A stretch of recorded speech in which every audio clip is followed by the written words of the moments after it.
I am Megan Marshall. Fantastic, thank you. Welcome to our quarterly council meeting. I'm Megan Marshall, your executive officer for the California Interagency Council on Homelessness. I have the pleasure of opening our meeting today. Before we begin, I would like to pass it off to Vivila Blossoming Bear, our tribal liaison, to opening our meeting by recognizing our tribal land acknowledgement. Vivila. Thank you, Megan.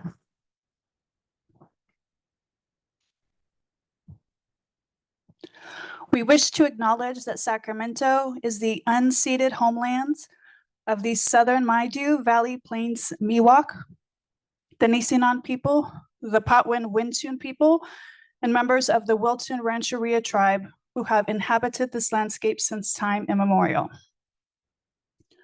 We extend our gratitude to the ancestors of all California Native American tribes and their descendants, as we recognize that wherever we are joining from, in person or virtually, we are all on California Native American land. Thank you. Thank you, Vivila. We have a very full agenda today where we encourage participation from council members. This includes commenting the advisory committee recommendations, adopting the updated action plan, and discussing what a longer-term plan may look like. A presentation from Dr. Margot Cushell, who is also a member of our very committed our very committed advisory committee. And finally, an update from Maxine Pulliam from the All Inside Plan.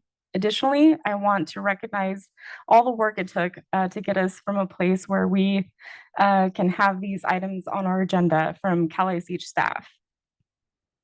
With that, let's get this meeting started. The California Interagency Council on Homelessness is hereby called to order on this day, September 7th, 2023 at 1:09 p.m. From CalICH staff, Giselle Sanchez. Thank you. I'll be calling roll. As I call your name, please say here or present. Lourdes Castro Ramirez. And Mark Galley.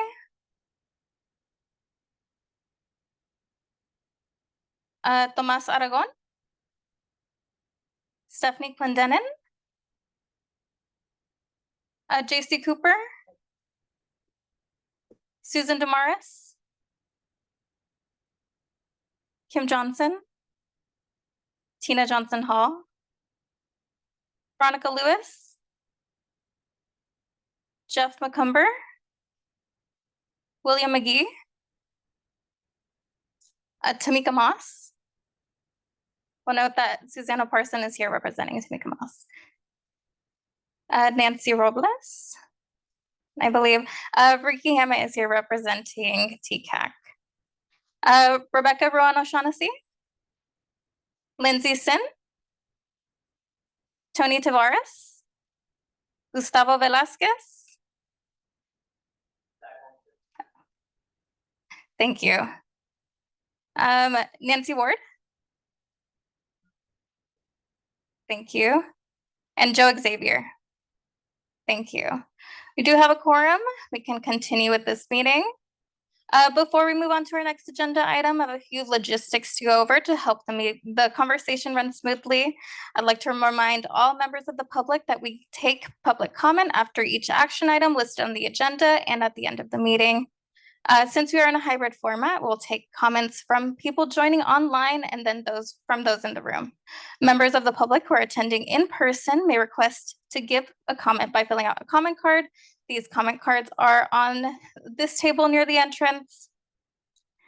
Please fill out your name, affiliation, and select the agenda item you would like to provide comment for. Please give it to the CalICH staff and they'll run it up to us so we could call you to the podium. For those connected through the internet, please take a moment to locate the raised hand icon on your screen.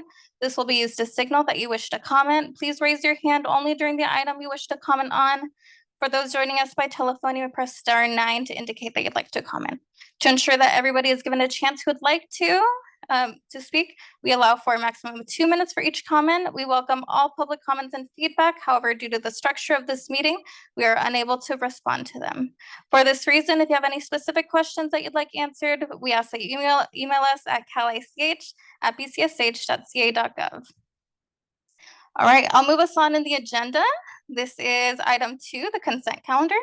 The consent calendar is for regular or non-controversial items that need to be approved by the council and where we don't expect any discussion from the council. We have one item, the adoption of the May 31st council meeting summary. Are there any comments from the council members? All right, before proceeding, since this is an action item, we will now accept public comment.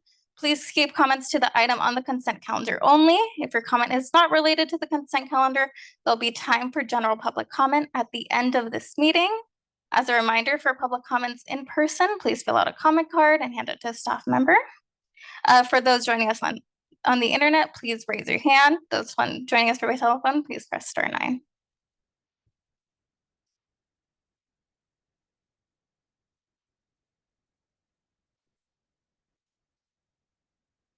All right, not seeing any comments online. Do you have any comments in person? Perfect. Right, there are no comments.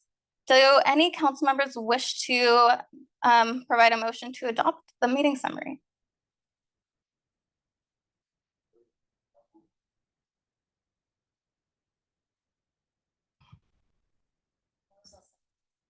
Okay, perfect. A motion from Councilmember McGee and a second from Susan Damaris. All right, so since we are in a in-person meeting, I don't have to call roll. Instead, I will ask the council members to raise their hand if they wish to vote aye to approve the summary, then ask those voting nay to raise their hand, and lastly, those who wish to abstain.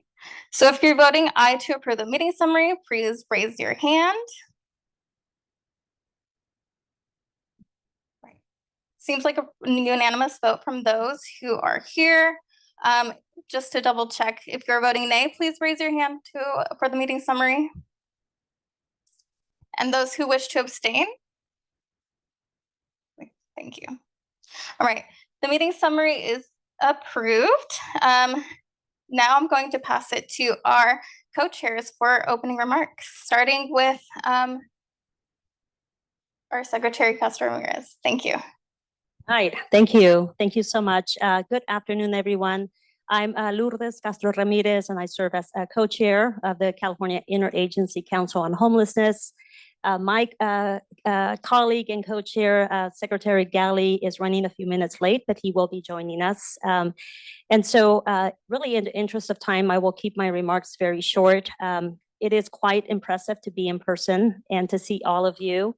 It's also quite impressive to see the agenda that is before us today. We will have an opportunity, as Megan mentioned, to take a deeper dive in terms of the updates to the statewide action plan.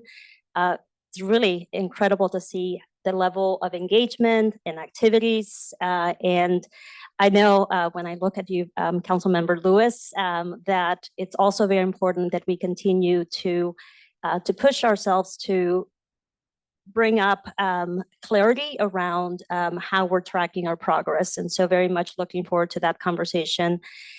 Secretary Galley, when he joins us, I know we'll have some remarks regarding the efforts that are underway under the behavioral health reform, both the reform and also the bond. But I wanted to just share a few remarks in terms of the importance of these companion bills and how they're going to enable us to continue to make real progress in addressing the housing insecurity challenges that many Californians face, particularly Californians that are experiencing homelessness and Californians that are experiencing chronic homelessness, right?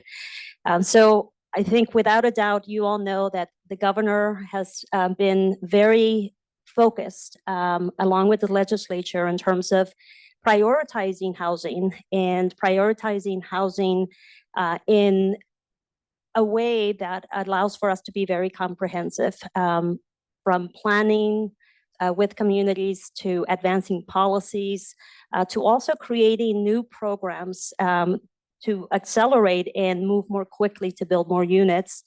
We're working very closely with jurisdictions across the state to plan for more housing to be built. We're also introducing new streamlining measures, consolidating programs, aligning the housing finance system. Tina and Zach, who sit on the CITLAC and TCAC, along with, of course, Treasurer Ma, very much a focus of the state, to ensure that there's more predictability and the ability to be able to reduce the costs to build housing. And we also have been innovating, right? Creating new programs and getting funding out to communities in quickly, right? As quickly as we can, from Home Key to the Housing Accelerator Program to just recently, last week, the governor announced the Catalytic Infill Infrastructure Program grants, just over $200 million, and also the Affordable Housing and Sustainable Communities Grant Program with over $700 million that is focused on not just affordable housing, but also how housing connects to jobs, the local fabric of community, and how we're continuing to look at housing as a climate strategy. So lots happening in the housing space, and yet we still have what I think we describe as a crisis, right? In terms of not having enough housing that's affordable, and in terms of the number of people that are experiencing homelessness. And I share that because I think it's a reminder that despite the fact that our governor and this legislature and this administration have made housing and homelessness a priority, the progress that we're making may not feel real and might not seem like we are making progress, but we are making progress. And we know that because of the data that we're gathering and collecting. But I also recognize that, this situation was many decades in the making. And so we need to continue to stay laser focused on the sort of housing, health, and quality of life issues. And that's why I think these two bonds that have been introduced that will enable us to, and I know Secretary Gali will speak to them in more detail, but from a housing perspective, the behavioral services proposal, SB 326, will enable for a 30% set aside to be able to provide housing supports. And that's everything from rental assistance to rental subsidies to the types of housing supports that, will enable people to stay housed and to hopefully prevent people from sliding into homelessness. And then Assembly Bill 531, Assembly Bill 531 is essentially a bond that would enable us to build out the behavioral infrastructure with more beds, but also to provide funding to create and develop more permanent housing, more housing for veterans experiencing homelessness. And so I think these two measures are very much aligned to the work that's underway by this administration to preserve and expand housing. And so as we continue today's meeting and the conversation, I just wanted to provide an update and then sort of a reality check, right? We are making progress, but these are monumental issues that we're addressing. And so with that, the other thing that I'll just mention, I want to acknowledge, and I don't know if they're already in the room, but we have two representatives from the U.S. Interagency Council on Homelessness. Maxie, welcome. We will hear from her in a bit. And then Helene Schneider, who I think you all know, will also be joining us. The state of California is participating in the federal initiative called All Inside. It's an initiative that will enable us to work more closely with our federal counterparts in accelerating the work that we're doing across the efforts to prevent, address, and end homelessness. 18 agencies are involved and engaged, and actually more than 18, I think it's 19 agencies. Helene will explain in more detail, but it very much mirrors the work that we're doing here. And so I'm looking forward to having that conversation with Helene and Maxie as once we get to that agenda item. And the last note that I just wanted to make is welcome back, Dakshika. Dakshika Wikrama is our Deputy Secretary for Homelessness. It's so great to have you back. I think she's joining us virtually. She was not able to join us in person. And thank you, Corinne, for stepping in also. And so I'll turn it back over to our moderator for today's meeting. Thank you. Thank you, Secretary. Yes, and welcome back, Dakshika, who is virtual. Very happy to have her. So with that, I will provide some updates as your executive officer, just a couple of updates for Cal ICH for the year ahead. It is, in fact, a year of transition. Very excited to announce we are transitioning our grant portfolio to our partner of the Department of Housing and Community Development. So with that, we can focus on our what Cal ICH was intended to provide, which is support for our council member departments, which is the entirety of you all. So what we can now focus on is our action plan support as it relates to I'm trying to put this delicately, preventing and ending homelessness. So where we can focus our efforts with data support, with local jurisdictions. So anyway, with that, I will say, very excited. Thank you to our sister department, I will say. So thank you to Housing and Community Development for all of your support with this very important effort. With that, I will say, Cody, if you can please take this additional item. I did have a very important family matter that I just received news for. So if I can just excuse myself. Cody, if you can take this. Thank you. Thanks, Megan. All right, so we're going to move on to agenda item 5. I can't see this, but I'm going to move. Yeah, great. So if we go to the next slide. Great, perfect. So we're going to move on to agenda item 5, during which time we'll get to hear from an advisory committee member on recommendations that they have been. Oh yeah, sorry. Did I see a question?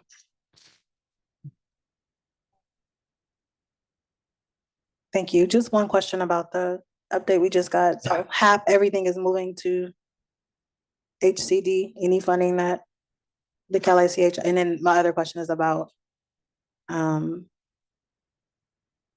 what will be the process to ensure that the action plan and the conversations we have here still inform the funding that Cal ICH was overseeing? If you can talk a little bit about that. Yeah, I'll pass it to our council members to speak to any of those. Yes, Zach, do you want to go ahead and speak to the transition between Cal ICH and HCD?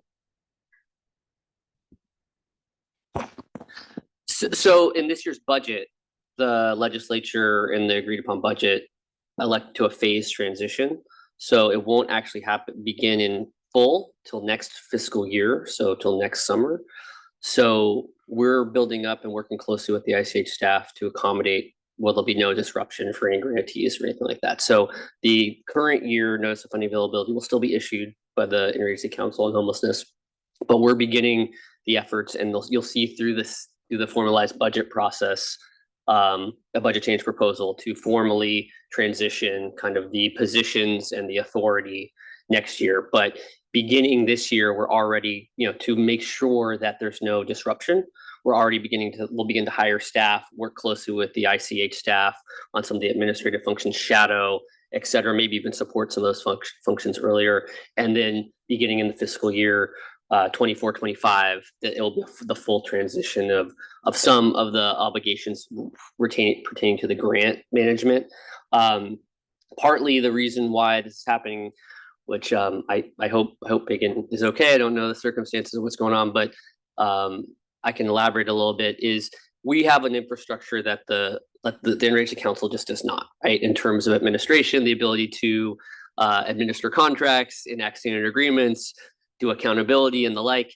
And what the legislature also did in this year's budget that was signed is there's enhanced kind of obligations to grantees, and that's why it's coming over to our department as well. There'll be regional action plans that have to be adopted and then reviewed and kind of held compliant. We have a strong track record of doing that with housing element reviews with local governments. Many of these same grantees are the folks that are already getting grants through HCD. So there's a little bit, hopefully, of an ease for the grantees themselves by way of reporting and accountability. And then, of course, there are some accountability functions that the legislature wants to build in terms of the fiscal management. And so we have the capability already of an infrastructure of those things, and it allows the Interagency Council to get back to kind of its core functions of supporting all of us. You know, we'll still be on this council, of course. So I imagine there'll be lots of topics about how we utilize not just these resources, but others that the state has. And that they'll be able to do a lot more of that collaborative work with our departments and not kind of that nitty gritty of grants management. And so we feel like we have really strong partners with them. We're doing everything we can to help facilitate that for both the staff and the agency. But it will be phased in. So it's not going to be this immediate disruption. Our intent, I know the Interagency Council's intent would be to have, from a grantee perspective, no difference in terms of the ability to receive funds and utilize those funds, of course. And so I believe the notice of fund, I don't want to speak for, like I said, we're not administering, but I believe the next notice of fund availability will be out very soon. And then it would be the following year where we would issue any notices of fund availability, but we will overtake some of those monitoring and administrative functions. Other thing that I would mention is that both Cal ICH as an entity and HCD are under the BCSH agency. And so the transfer of grants management responsibilities to HCD, very seamless. Our focus is making sure that there's no disruption to the grantee and getting the dollars out on time. As Zach mentioned, there are a new set of requirements under HAP 5 that speak to more regional coordination and outcomes and accountability. And so also very focused on ensuring that we're providing the level of technical assistance to prepare grantees for the new requirements. So we'll continue to keep both the council and, of course, cities, counties, and continuums that participate as part of the HAP program informed. Yeah, great. Thanks. Sorry, I should have asked for questions. So thank you for raising your hand. Any other questions before we move on to the next agenda item? Okay. So we're going to talk about the advisory committee recommendations that they've been putting together related to homelessness funding and programs. First, because this is the first time that this council is getting recommendations from an independent body like this, I just want to go through sort of what we are thinking about as far as the recommendation process goes. So for, the advisory committee, our working groups, or the lived experience advisory board that we're currently working to put together, or any sort of other structure that the council asks to put together recommendations. So we can ask those groups to put together recommendations. They can work on that separately from us and sort of send us their initial input, send the council their initial input for the council to ask questions or clarification. They also may present at the council meeting. So that's what's happening here today. We're going to receive the advisory committee's sort of initial recommendations on this question that they've been working on. After this meeting, Cal ICH staff will, take the questions and clarifications that we hear here today and work with the advisory committee or other groups to refine the recommendations, sort of figure out which pieces are within the council's purview, right, and help identify pathways towards moving those recommendations forward. The recommendations can then be sent back when appropriate to the council or other identified pathways, and sort of we'll keep it moving from there, right? So this is sort of the initial step where the advisory committee has come up with recommendations and they're going to present them to you today. And the point of this slide is just to say there's more work to come with all of this to make it actionable and make it workable for the council to help us move our work forward. And, as always, we'll follow up at future council meetings on the progress of implementation of those. So just a quick timeline for how we got here. So back a long time ago, November 2022, the council actually met the advisory committee in one of their meetings. And we asked you all, what questions do you have for this group of people with this specific expertise? What questions do you have for them? And one of the questions was that we heard repeatedly was related to how does the state more effectively implement funding and programs around homelessness. So the advisory committee discussed that at first in February 2023. They discussed sort of successful implementation activities from the action plan, lifted up successes from the plan. Then in May, they were asked to respond to 2 specific questions related to our update of the action plan, one of which is sort of the subject of these recommendations, and we'll go through those in just a second. And then over this summer, the advisory committee worked together to come up with draft recommendations. At their last committee meeting, they all spoke about it and decided that the recommendations for this question in particular were ready to come to you all for your questions, for your feedback, for your clarification, and they're going to continue working on recommendations for the other question. So on the next slide, you'll see the question that we have asked them, pretty simple, right? How could the state better align funding and or coordinate across programs to improve their collective impact? So I am going to stop talking and hopefully Roxanne Wilson, oh, there she is. We can see you, Roxanne. So we have Roxanne Wilson on the call. We have Ludmilla Bade, we have Elisa Orduña, and I believe Jody Ketcheside is joining as well as potentially other committee members who are on the call listening in today. So we really appreciate their time. Roxanne, do you want to try speaking just so we can see if we can hear you? Sure. Hi, everybody. Yep, there we got you, and we can see Ludmilla too. Great. All right, take it away, Roxanne. Thank you so much. Thank you, members of the council, for having me here today and allowing me to present. I'm hearing feedback. Anyone else hearing that? I don't know what that is. Sorry, we are not hearing that. I think it's when your computer is on speakerphone, you may hear it. I apologize for that. It's okay. We'll get through it. Okay. For allowing me to present the highlights of the advisory committee's recommendations regarding funding, program coordination, and collective impact. Next slide, please. One of the consistent themes of our discussion was the overall administrative burden of the different funding streams. Most communities don't have huge departments working solely on administering homelessness response funding. This lack of capacity will often lead to communities opting out of funding opportunities. Therefore, we recommend that the council identify ways to reduce administrative burdens through unified funding applications, consolidating audits, aligning state and federal timelines, multi-year funding applications, and literally giving us access to funding that can help build our capacity as administrators. As it is, 5 to 7% administration is barely enough to pay for one single person to oversee the duration of a grant period in most counties and COCs. Further, it creates a huge conflict when administrators have to compete against service providers for funding that could be used for either. We clearly want funding to go to direct services, but if we don't have the administrative capacity to pursue and implement grants, everyone loses. So, Ludmilla, do you have anything that you would like to add to this? No, you're doing great here. Thank you. Thank you so much. Next slide, please.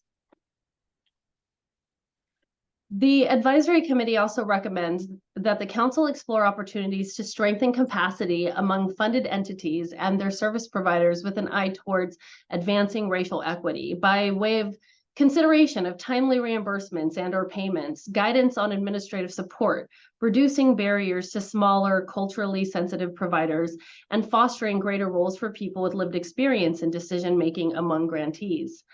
An example of this from my community is related to the federal Youth Homelessness Demonstration Program, where our community not only granted a small youth organization for their total ask, but we also, as a community, decided to increase their awards so they can hire people to help them navigate new program requirements that they've never had to deal with before, like HMIS, coordinated entry, and navigating a single audit. While I realize that I'm speaking to the state and not the feds, these same principles apply when considering how we engage with those smaller, culturally sensitive providers, which are often nonprofits, small nonprofits, right? Ludmilla, again, if there's anything you would like to add before we switch slides, let me know. Yeah, thank you. Actually, this one thing that came up is in the committee meeting was was looking at possible mentoring for people who are newer providers and marginalized providers like this, for mentoring with their TA and other things. That was something that would be very helpful. Whereas I'm going to say that on the TA, that there was also a feeling that some of the more experienced providers were getting kind of duplicative meetings and might be getting too much things like that. So that would be another way to kind of save time and cost. But for the smaller providers, and especially these newer programs coming up, some mentoring on the TA was expressed to be very helpful. Anyway, that's. Thank you. Next slide, please. Continuing on from the last slide, we also recommend that the council center marginalized communities, provide support to the unique needs of different communities, and research the intensity of services needed for high acuity populations, particularly when it comes to those in permanent supportive housing, and the costs also associated with providing such services. It is often difficult for communities to implement permanent supportive housing because of the financial commitments that we don't have to give, or because local providers don't have the knowledge and skill set of how to successfully run a PSH project. Understanding the level of service and the costs related to running such programs helps us plan better and could increase our retention rates. Again, I'm going to pause again for Ludmilla, see if she has anything to add. Yeah, I do want to say that safety is something that has come up at a number of different levels with different members of the advisory committee, and also of really kind of knowing kind of what level of care and oversight to give people who are moving into PSH, what kind of help do different populations, perhaps with different difficulties, need. So that is really a huge factor that's being looked at, and it's something that if it's looked at it's something that needs to be looked into more. I think all of us agreed on that. Thank you. Thank you. Next slide, please. And finally, we acknowledge that the council is limited in some areas of decision making. However, we do ask that you continue to advocate for ongoing and multi-year funding programs. We also ask that you advocate for baseline funding, coupled with with increased funding beyond the baseline for capital and innovation. So current funding formulas inadvertently penalize communities for reducing homelessness. How can we continue supporting the infrastructure that reduced homelessness when our funding is also being reduced with every point in time count? Monterey County, I'm going to speak from our experience, reduced homelessness by 28% since 2019. And our neighbors, Santa Cruz County, just announced that they reduced homelessness by 21%. We didn't accomplish this by doing less. We smartly invested state funds into building up our service provision network and increased our accountability. Reducing funds means rolling back on services that we know are working and are counterproductive to our local efforts. That's it for my portion of this presentation. Thank you so much for your time. And again, Ludmilla, if there's anything you would like to add. Yes, this was something that was actually raised by several people on the on the advisory committee, looking at the possibility of multi-year baseline funding for things that would make it much easier to give prediction on staffing different programs and implementing things. It's, it takes a certain amount of time to get things going. And then if people only know for like year by year, it creates a lot of uncertainty. So multi-year funding, but having the multi-year funding be for like a baseline amount that would keep that program going, so that they know that have the stability, but then with some additional flexibility for things that were capital improvements or additional outreach efforts or something like that, was something that would really, really help. And I just want to check, another thing was, I think you already covered this, but a big thing that many people mentioned was being able to consolidate audits across multiple programs, where so that the both with applications for funding and with reporting on different funding things, and then also the audit process, if those things could be consolidated across multiple programs, and consolidated as to the time that those were occurring, it would really hugely reduce the administrative burden that many providers, especially those smaller providers who don't have a lot of administrative thing, it would free up their administrative time to get on with actually administering the programs rather than the duplicative effort for applying for different funding at different times, and the audits and the timeline. So I think we've covered most of the things. Yeah, obviously we covered most of them. But yeah, the big, that consolidation of those, yeah. Hey, one sec.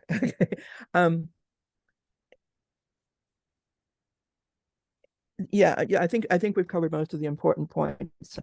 Thank you so much, Roxanne. It was great. It was great to you did some great preparation for this. I really appreciate that. Thank you. Great. Thank you both so much. Really appreciate that. So just gonna pass it to council members, just as a reminder, right? So the ultimate goal here is to find ways to make these recommendations, actionable and understand where the council fits into that. So, please ask whatever questions you have from the presentation. And if we don't have answers for them today, we can always follow up afterward as well. So do any members have any questions about these recommendations or would like to request the committee sort of provide clarification or additional information about any of them? And just as one quick reminder, when you're speaking, use the mic, and when you're not speaking, make sure to turn it off. I think that will help with the feedback issue. Thanks. Yeah, Cody, I'll pass it I to just Sa- wanted yeah, to make sure that the record reflects that co-chair Yes. Secretary Galley is here. Yes, record has been reflected. Thank you. Perfect. We'll change that slightly. No, I'm just kidding. Yeah, anyone have questions for, yeah, Veronica, yeah, Councilmember Lewis. Oh, thank you for recognizing me. I'm Tina Johnson Hall.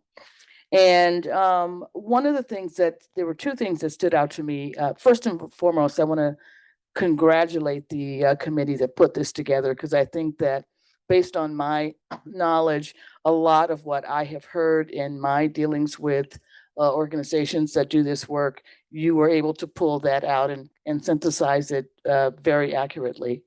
One area that I wanted to see if you could unpack a little bit was just the barriers to smaller, culturally sensitive. Can you give us, the council, just for educational purposes, a little bit more knowledge or unpack that a little bit? What are the types of things that we are seeing the differences that are relevant? I was quite curious about that. And then I'm wondering, as you were looking at the audits, one of the things that I've also heard is sort of more consistency on the information that is actually being requested. So it may be 10 things on one audit and 2 things on the other, and they're all different. And that is something that I've heard as a challenge that we are often asked to respond to. Did that come up in the conversations, is my question. Thanks, Councilmember Johnson Hall. And just to jump in really quickly, Roxanne, before you start. So we'll take these questions, and then if Roxanne or Ludmilla or any of the advisory committee members have answers to them right now, great, feel free to respond. Also, we can use that to sort of work our conversation down the line and come back to you at a later date. So no need, Roxanne, to have all the answers here for everyone. But yeah, just wanted to clarify that. No, thank you so much. I was just going to make that recommendation because that wasn't my recommendation, but I can see to it. I just don't want to slaughter what the original intention of that was. So I do think it would be wise for us to go back, work through it as a committee, and then respond. Great, thank you. And Councilmember Lewis, did you have your hand up as well? I did. Thank you to the advisory committee. I appreciate these thoughtful recommendations. As a provider who's funded by many of your departments, literally, it resonates with me.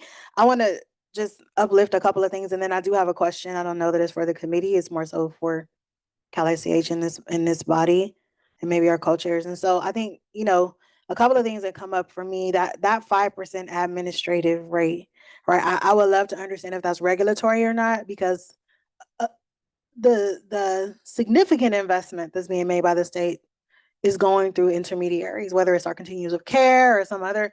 And so there's a tug of war, and the provider community is usually going to lose out because the funds have to be administered. They have to meet the compliance standards related to the state funding. And so I would love to explore that further.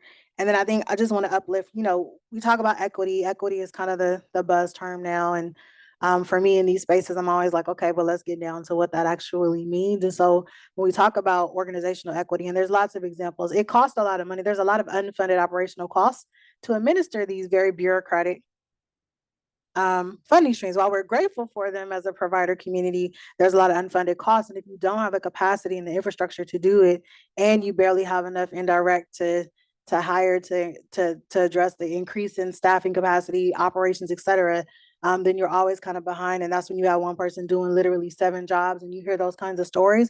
But the other thing I want to uplift, I think just as we look at equity and as we begin to look at the plan that we'll be working towards in the next few months, that'll come out probably next summer. As we talk about equity, when we talk about organizational equity, that in itself is one thing, right? Minority-led organizations, et cetera, because they can't have access, or if they get access, a lot of times they lose the money because they cannot keep up with compliance. But the other side of that I want to bring to bear, and there's been lots of reports about this that have come out, the majority of the people working for those organizations look like me, right? They're Black and brown, they're people of color. And so when organizations don't have the capacity and they don't have sufficient funding to operate, but they're going to take the money anyway because it's mission aligned and they want to get it done, there's suffering happening for the people that work for those organizations. And I don't know if you all have been seeing the workforce reports, but I can tell you that I have at least 10 people that work for my organizations that sit across the table every day to help somebody that's unhoused, that is unhoused themselves. Because of the way that the contracting is designed, because of the way that the procurement is designed, and because of a lot of the challenges with our current funding structure. And so organizational equity is one thing, but I want to make sure we connect that to the actual people on the ground doing the work. And I can guarantee you, if you ask most providers across the state, they know of at least one of their own employees that's unstably housed. And so, and that's a real thing. Plus, obviously, just inequities and disparities related to income, et cetera. So I just wanted to lift that up. And then the last thing, I think this is great, and this goes back to something I've been saying for the last 2 meetings. I hope that in the next meeting, we can have a conversation around how all these dotted line work groups, committees, et cetera, actually interact and intersect with us, because folks are spending a lot of time and energy, and it's not quite clear to me yet how this actually informs. So do these things eventually make it into our action plan? What is the connection point to the racial equity work group, to the lived experience work group, to the advisory? I know there's a dotted line, but that's very ambiguous. And so I hope that we can have a conversation, because I'm unclear what this actually means for the work that we're doing and the conversations that we're having. And I don't know if anybody else has clarity, but I think it's important, especially as these bodies continue to dedicate their time and energy and effort. We don't want it to be a pretty report that sits up on the I don't want it to be a pretty report that sits up on the shelf. And so I would hope that we can get clarity on that, or have a conversation if we're not clear in the next couple of meetings around what does that mean? How do they interact and intersect with our council?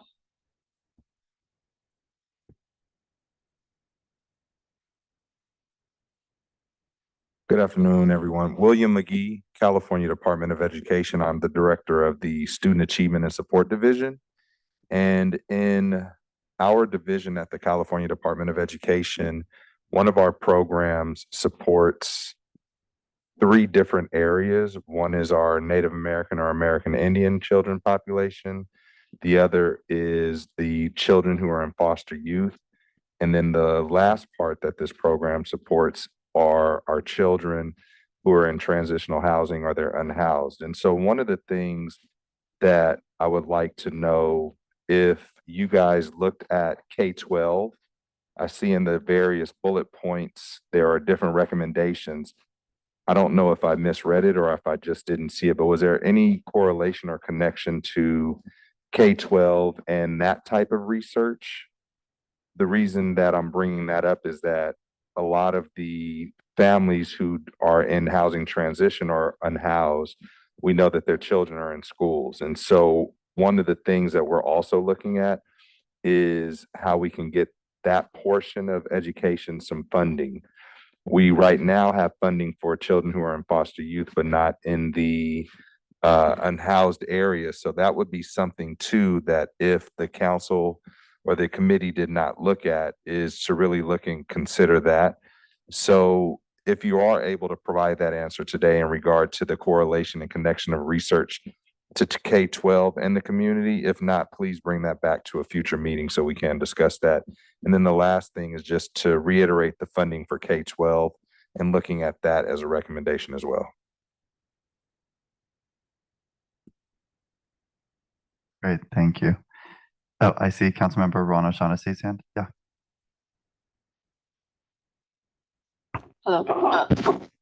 Sorry, tech challenges. So thank you very much for this. I think very much echoing with other council members' comments here. I think about the one around, small and culturally sensitive providers. And if you think about the way we currently do grants and RFAs and we send stuff out, right? Only the people who are interested, who know about it, are applying. And then within that, I think those recommendations make sense on how do we remove barriers. But how about all these unsung heroes who are doing the work in various spaces, don't know about funding because it doesn't come from the department that they traditionally interact with, right? How is there a way for us to be more proactive and bring these funding opportunities to those organizations in different communities and say, here's the money, what do you need and what kind of support do you need to, right, for us to spotlight your work, to accelerate work, to do the work. So how do we take that proactive measure, more targeted approach, right? Is there a way to kind of, I would like to kind of see recommendations from that area as well.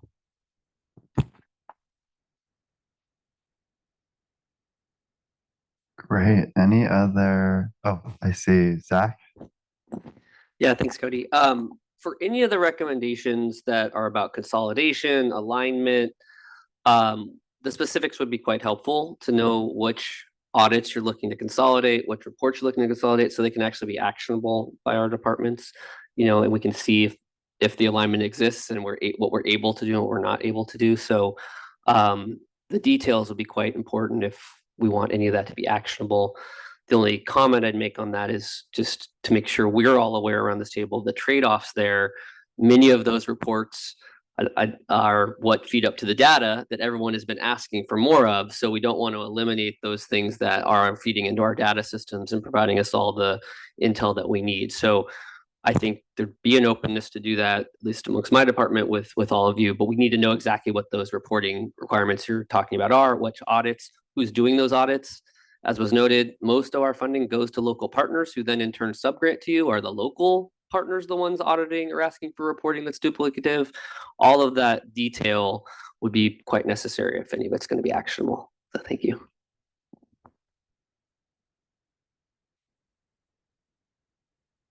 Any last questions or comments from council members in the room? Yeah, Councilmember Lewis. One thing I forgot to say, but I appreciate that comment. I would just offer up that we talk about alignment and reducing duplication, which are some of the themes that I think are the reasons why interagency councils exist across our country. Part of what I think, so yes, I think that the advisory committee can speak to that, but part of what I think is there are organizations that are attached to social services, child welfare, in some cases education, housing and homeless, that are funded by multiple departments, whether it's the, again, intermediary at the local level or direct state departments. And I think that it can be a long-term objective, but I think that when we really start to look at what are some of the areas where there's a lot of intersection that possibly, I think part of what we're asking for is a state to have a more thoughtful compliance process. We understand it's public dollars, right? There has to be a balance. There has to be some accountability. It has to be in real time. We have to be able to look back longitudinally at data. Like I think those things are important. And I think that the ask is, and I think again, a conversation, and this is a longer term thing at the state level, is how can we look across the board and understand what types of organizations or communities are interacting with multiple agencies, where literally we may have 3 audits from 3 different departments at the same time. How can the state look at that and maybe be more thoughtful and strategic, given that we have low indirect rates and don't have a lot of capacity, quite frankly, to provide those things? And I think that for me, that's what I would ask for, right? Like, I think that's something that hopefully we can talk about. The only other thing I wanted to mention, we have some great models across the state when we talk about trying to bring the grassroots organizations, the trusted organizations who are doing the work, usually piecemealing their resources together to do it, to be able to apply and sustain. Because for me, it's not just about applying. I've seen a lot of organizations figure out how to apply, but they can't keep the money because they don't have the capacity and bandwidth. And so we have some great models of significant incubation academies. CalAIM is doing some amazing stuff in terms of the technical assistance marketplace. And so I think we have some examples of what it takes to really reach out an arm and try to pick folks up and invest in them, knowing that they're doing the work so that they can be a part of all these opportunities and funding resources. And I hope that we can have a conversation about how to use some of those models to further this work and bring some of those organizations that are trusted community institutions in some cases into the fold. Yeah, thank you for that. Really appreciate all the comments here. So just as a matter of procedure, right? So we are writing down all of your comments and questions and requests, and the advisory committee will really take those and dig into them and use them to help further this conversation to make their recommendations actionable for the council, as well as our working groups, right? Like all the different structures we have available at our disposal. So thank you all for your participation in that.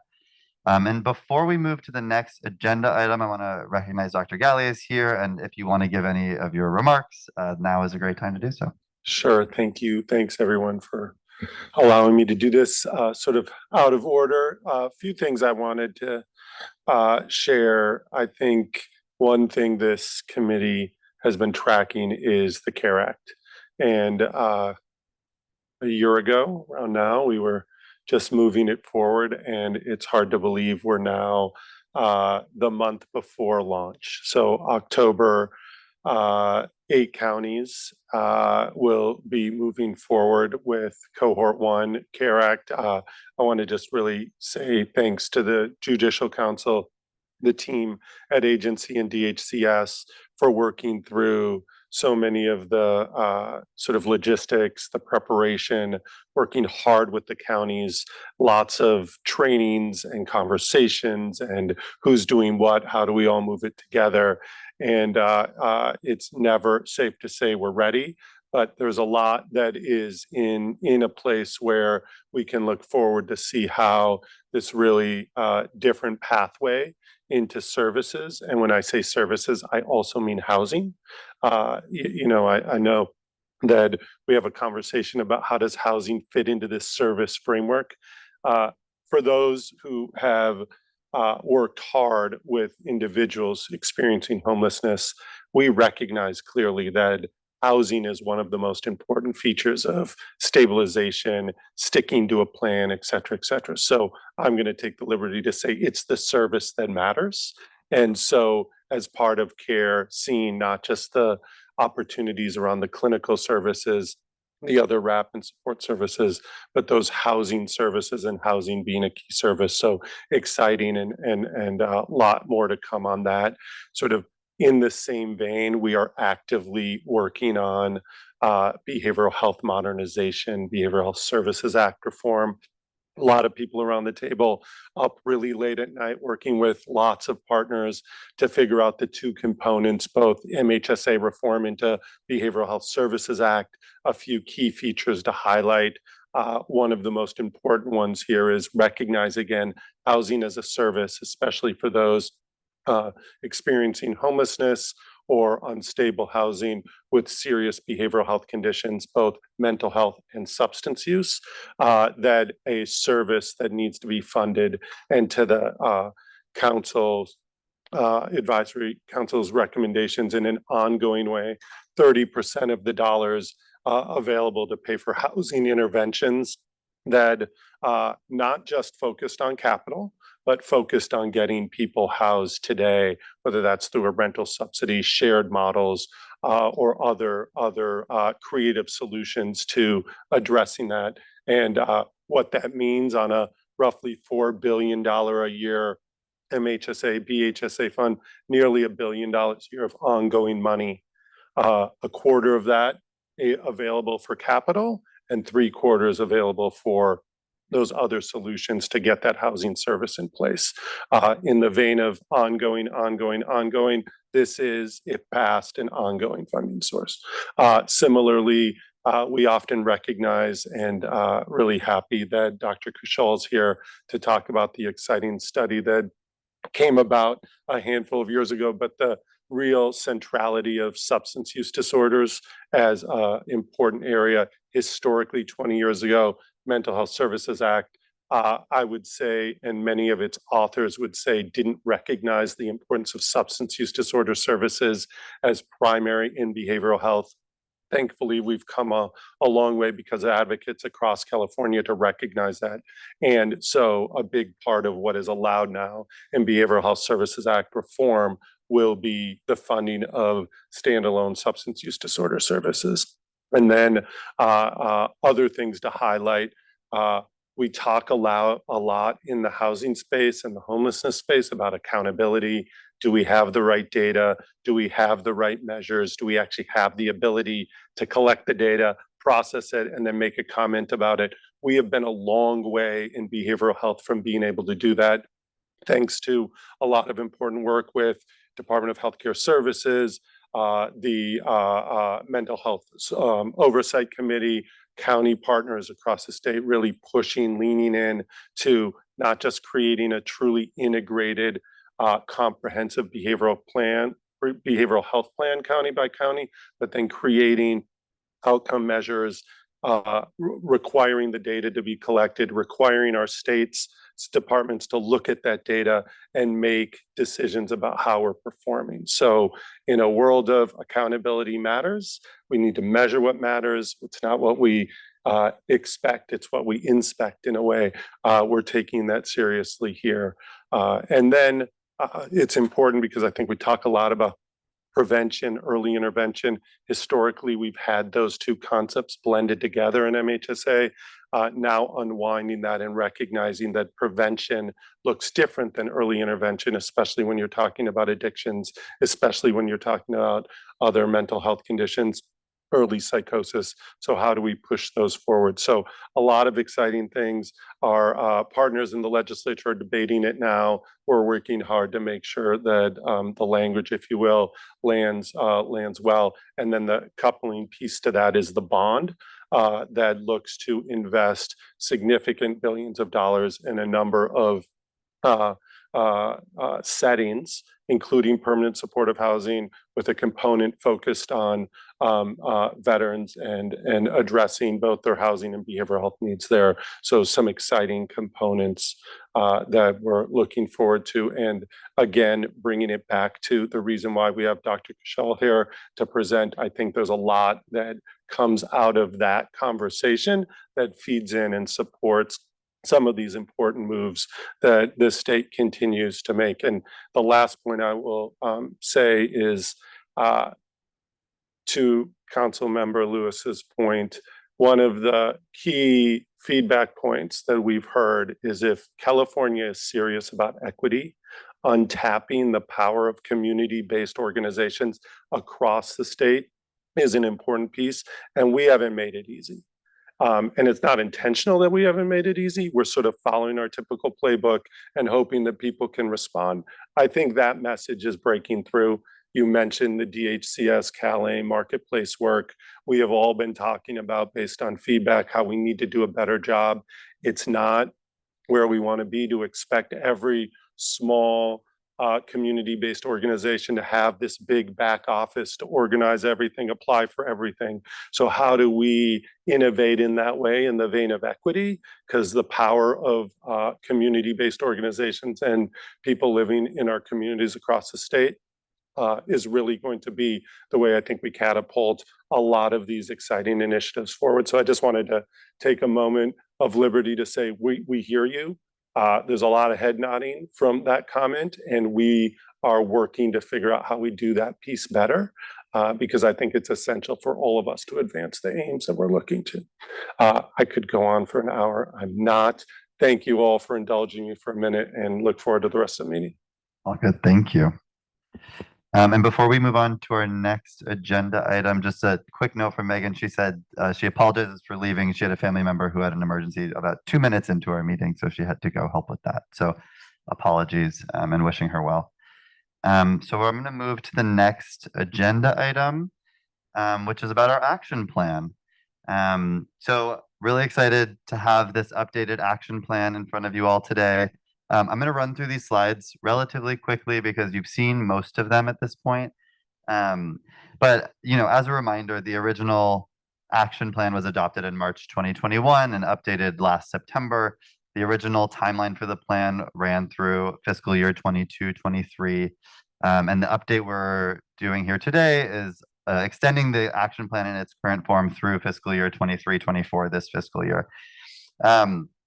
So this year, as you know, we decided to update the plan to include activities for FY 23-24. We used the update to ensure activities were up to date, adjust objective language, and refine sort of other content as needed.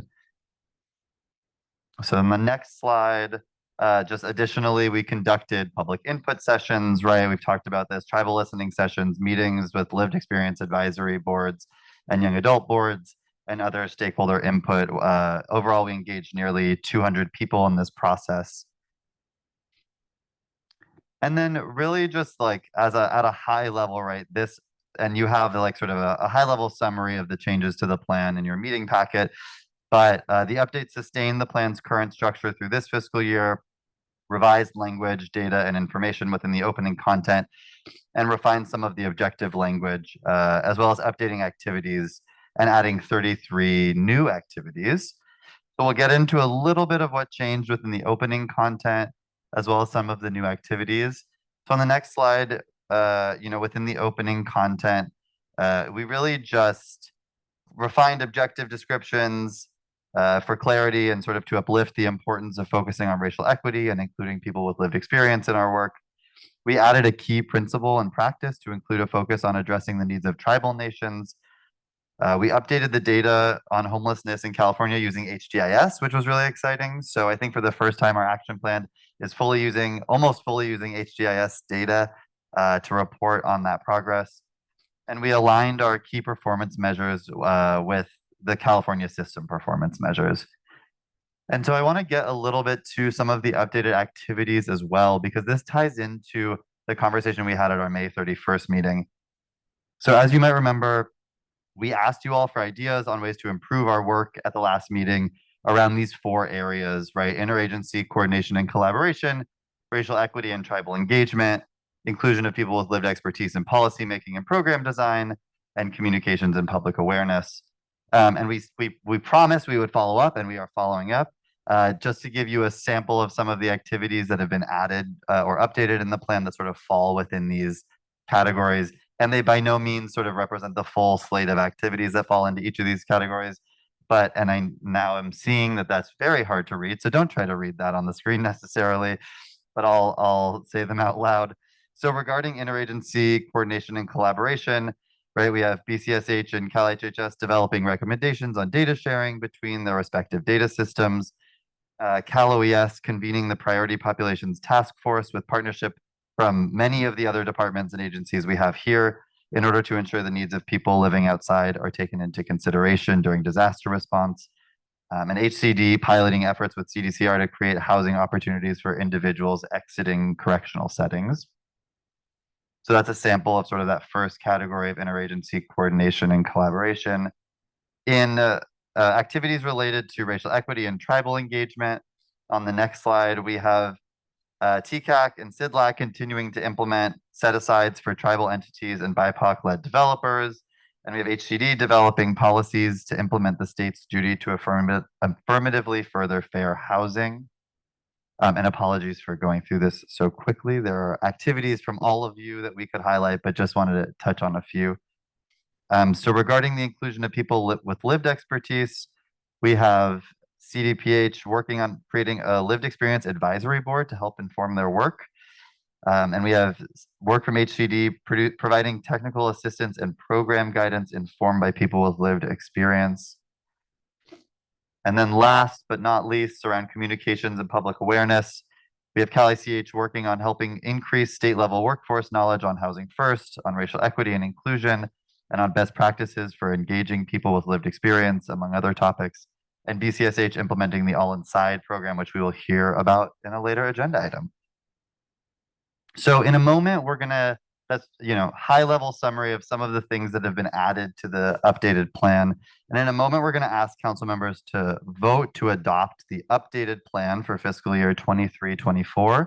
So on the next slide, you'll see what that question is going to look like. We're not there yet. But first, I just want to open it up to council members who have any questions about the plan, any thoughts before we then move to public comment, because this is an action item. So we'll hear from you all, we'll go to public comment, and then we will have a vote. So any council members have any thoughts?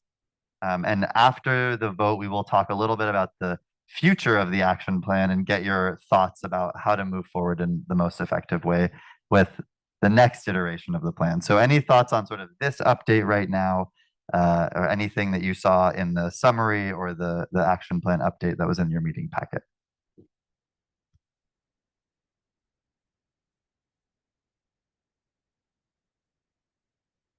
Cody, just for clarity sake here. So the updates to the plan that was initially adopted, essentially we're amending the plan, and these new activities, new objectives will be sort of how we measure the council's progress. Is that correct? Is that what we're doing? Sorry, I shouldn't have turned this off. So the new activities are more related to what each council member, department, and agency have going on, right? So they have activities, and then there are their performance measures for each of those activities that we'll follow up on an annual basis.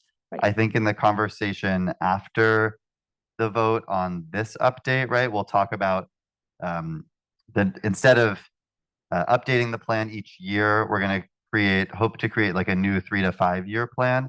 And that's where I think we'll have real substantive conversation about like, how do we structure it so that we can measure our performance at a collective level more effectively, right? Are there ways that we can sort of adjust the structure of the plan to do so? This is really just getting all of our existing activities into the plan for this year to give us time to do that update. Yep. If that makes sense. Great. I was asking, I think, because I wanted to sort of double down on the point that Councilmember Lewis has made, not just today, but I think in past meetings, of how important it is that we get to the point.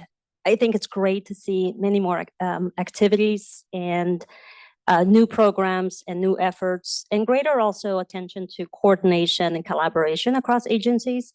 I think the piece that we will need to work on, and maybe this is the priority as we shape the next statewide action plan, is clarity around how these activities feed up or feed into the outcomes that we hope to attain in the area of preventing people from entering homelessness, in the area of how sort of how effectively we're addressing unsheltered homelessness, and then how we're ending, right?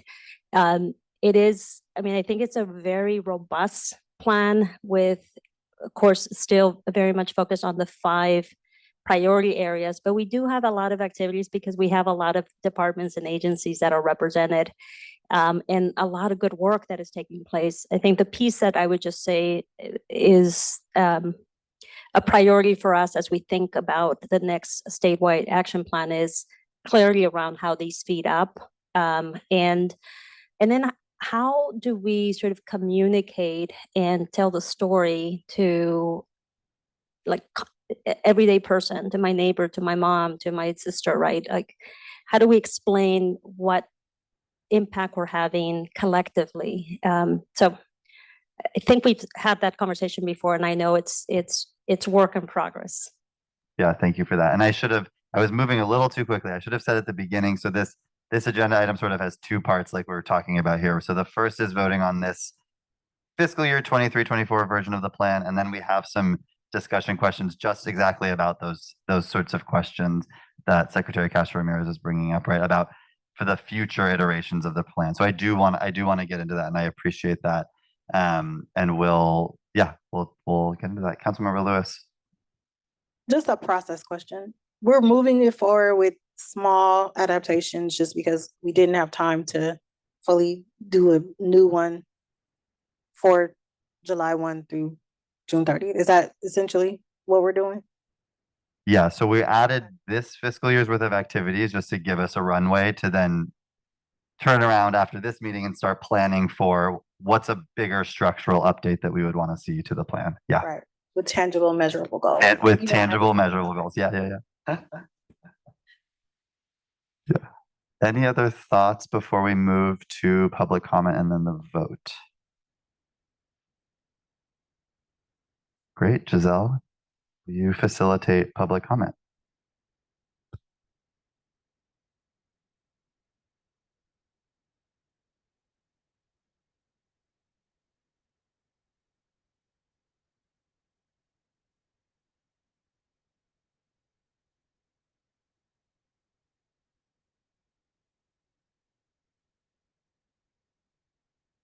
All right.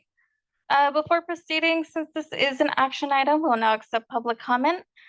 Please read comments to the items on the agenda only. If your comment is not related to the action plan, there will be time for general public comments at the end of this meeting. As a reminder, for public comments in person, please fill out a comment card and hand it to a staff member and we'll call your name to come up to the podium. If you're connected through Zoom, please select the raised hand icon in the meeting window of your computer. And if you're connected through telephone, please press *9 to indicate you'd like to comment. And you'll have 2 minutes to make your comment.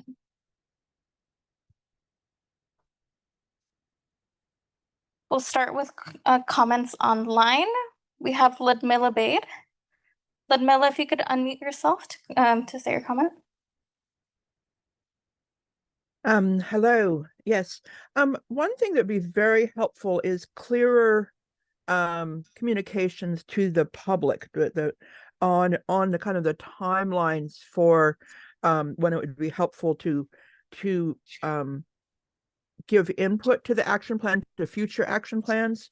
I know that I'm engaged with ongoing conversations with faith groups, educational groups, and other community-based groups who are, so as people are basically kind of coming online to be part of this conversation, it's very unclear on when do they have the power to say, oh, such and such would be a great program to have implemented. I mean, just to have so really to have that public input, because it's really kind of unclear from the general public on when input is, and I don't have the capacity to funnel everybody's input through me. Like how do they do the parts of, and I really do see really opportunities for growth in the areas of having people who are recovering from homelessness to be part of this, to be working in, to get jobs in, to in addition to guiding from leadership, but to actually get jobs or be able to volunteer to help the system itself, be able to help in their care and in building the communities that we need to build that can support people and help stabilize them to come out of homelessness. Thank you so much for all the very thoughtful work that everybody is doing on this. I'm really honored to be part of the process, and thank you so much. Thank you for your comment. We have one more raised hand. Marty Omoto, you should be able to voice your comment. Oh, unmute. Okay. Marty Omoto, I'm a parent of an adult with developmental disabilities, also a family member of a person with disabilities and lived experience, and also a CDCAN, California Disability Age and Community Action Network. First, I just want to thank all the council members and the departments for their, really incredible work towards this issue. And also I strongly support the comments that were raised by the two co-chairs, Secretary Castro Ramirez and Secretary Gali, and really appreciate their words. I just wanted to add really quickly on the update plan, and I really appreciate the work of the council on that, but looking if there's an effort to really collect whole person data. So we're collecting information of people with developmental disabilities and their families, people with disabilities in IHSS, Medi-Cal, older Californians. So we're looking at the whole person, and just making sure those people who are at risk. In addition, I think I just want to add one thing, even though it's not part of the update, or maybe it should be, is that one department is not on this council that should be included. It's the Department of Developmental Services. I've raised this before, and I'll keep raising it because it doesn't make sense why Health and Human Services has virtually all the major departments except for DDS.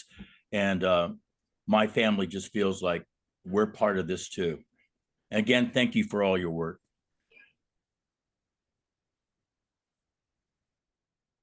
Thank you for your comment. I don't see any more hands raised. Do you have any comments in person? Great. There are no comments in person. Would anybody like to motion to adopt the updated action plan for preventing and ending homelessness?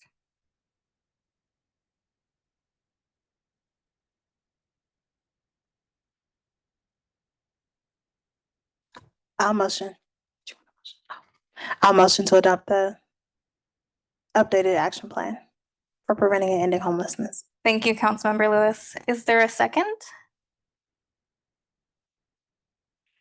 Thank you, Councilmember Johnson Hall. All right.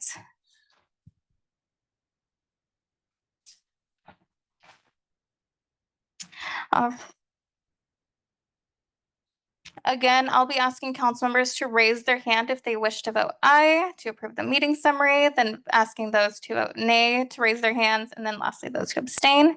If you're voting aye to approve the meeting, if you're to approve the updated action plan for preventing and ending homelessness, please raise your hand.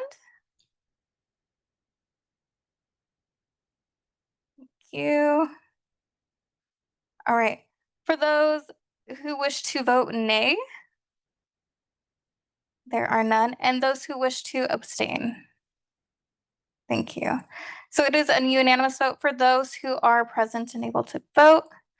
Congratulations, you guys have adopted the action plan. I'll go ahead and pass it back to Cody. Thank you, Giselle, and thanks to all of you. All right. And yeah, so we really just now want to spend the rest of the time for this agenda item talking about sort of our next steps that Secretary Castro Ramirez was getting into a little bit earlier. And just acknowledge, right, that this plan was originally adopted in May 2021, right? Like right in the middle of the pandemic when people could barely think 2 weeks ahead, let alone 2 years ahead. So while we really appreciate the work of this plan and getting us to where we are today, right? We know that there are ways to improve it and help have it improve our work going forward. And so the next steps for us are we're going to publish this updated version of the plan that you just adopted on our website to get us through this fiscal year. We will work on sort of the annual reporting that we do. And really, like right after this meeting, my team and our folks at Cal ICH are going to turn around and start thinking about what does the next plan look like, right? What does the next 3 to 5 year plan look like? And want to give you all a chance. We're really in the nascent stages of that, but wanted to just bring that to you all and give you a chance to weigh in and say, you know, what pieces of the plan can be strengthened? What pieces do we like that we want to keep into the next version of the plan? Are there ways that we need to restructure the plan to be most effective? And just want to also acknowledge that, you know, we've asked this a few times before, we've had conversations before. And so to help us sort of deepen our conversation, just a few themes that have come up from you all in previous conversations, right?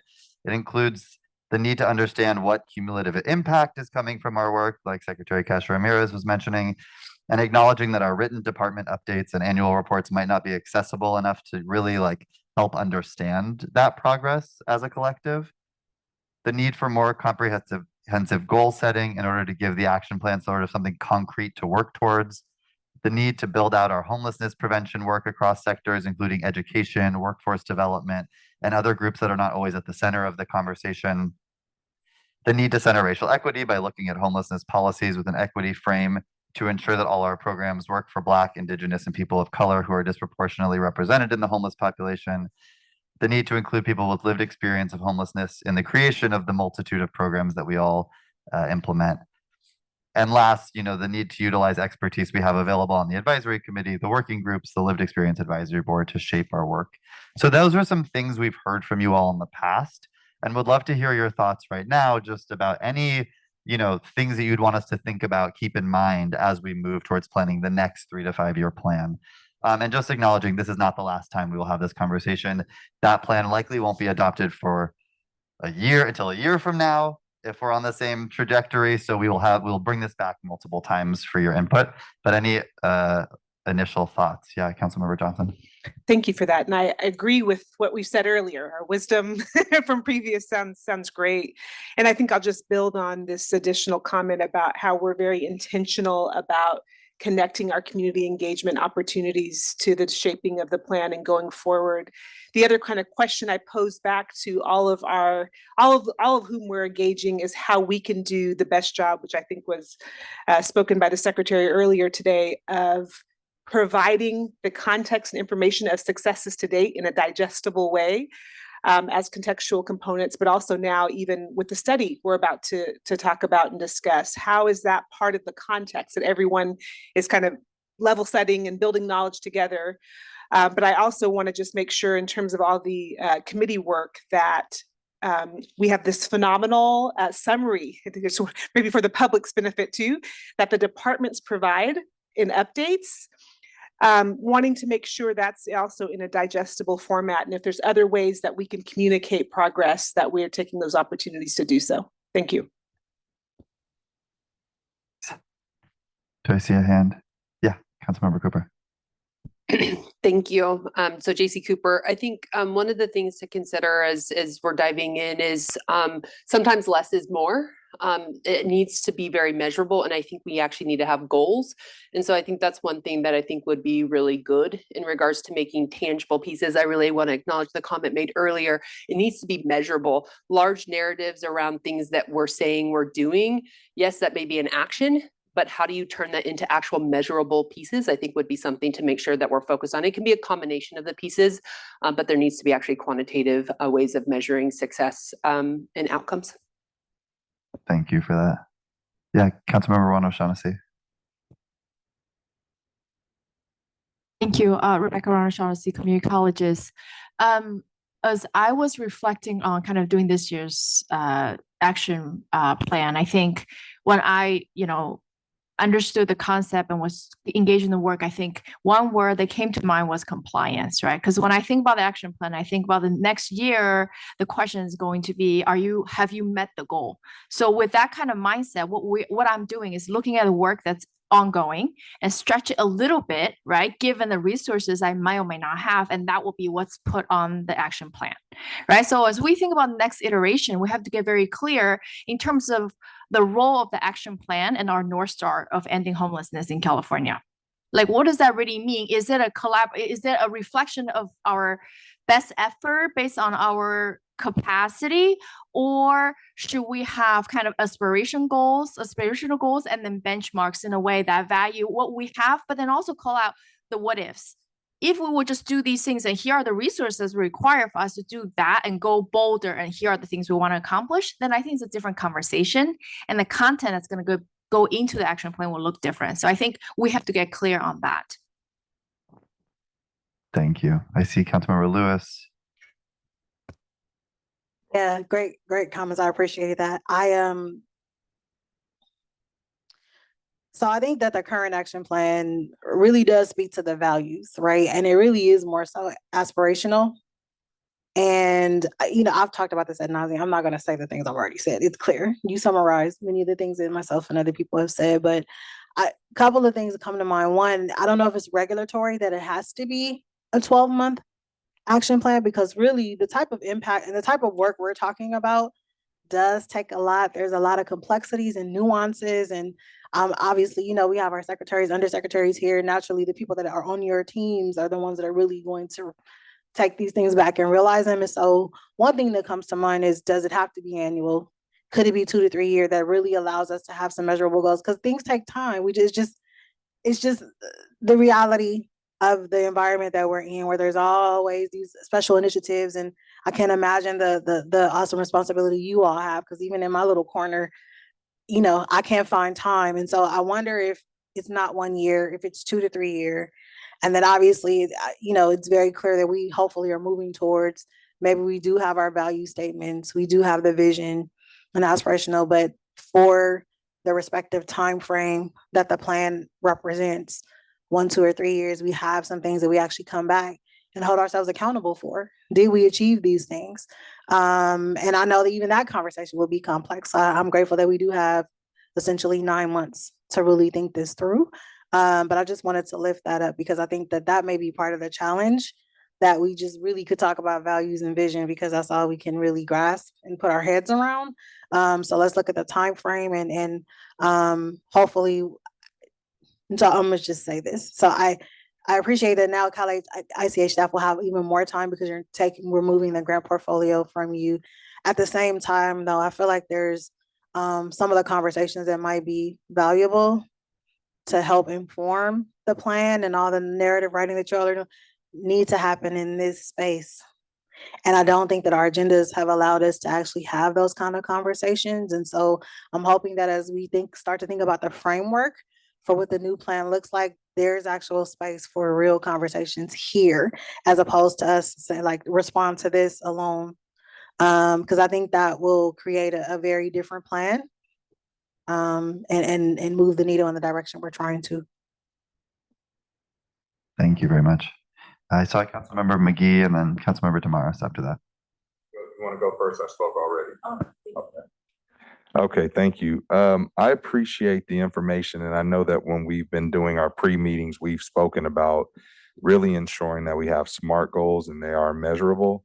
One of the things that in response to the questions that you all have for us, I really appreciate the action areas and the action areas being spelled out. One of the things that I've been working with my team on is how are we creating goals that are actually connected to the action areas?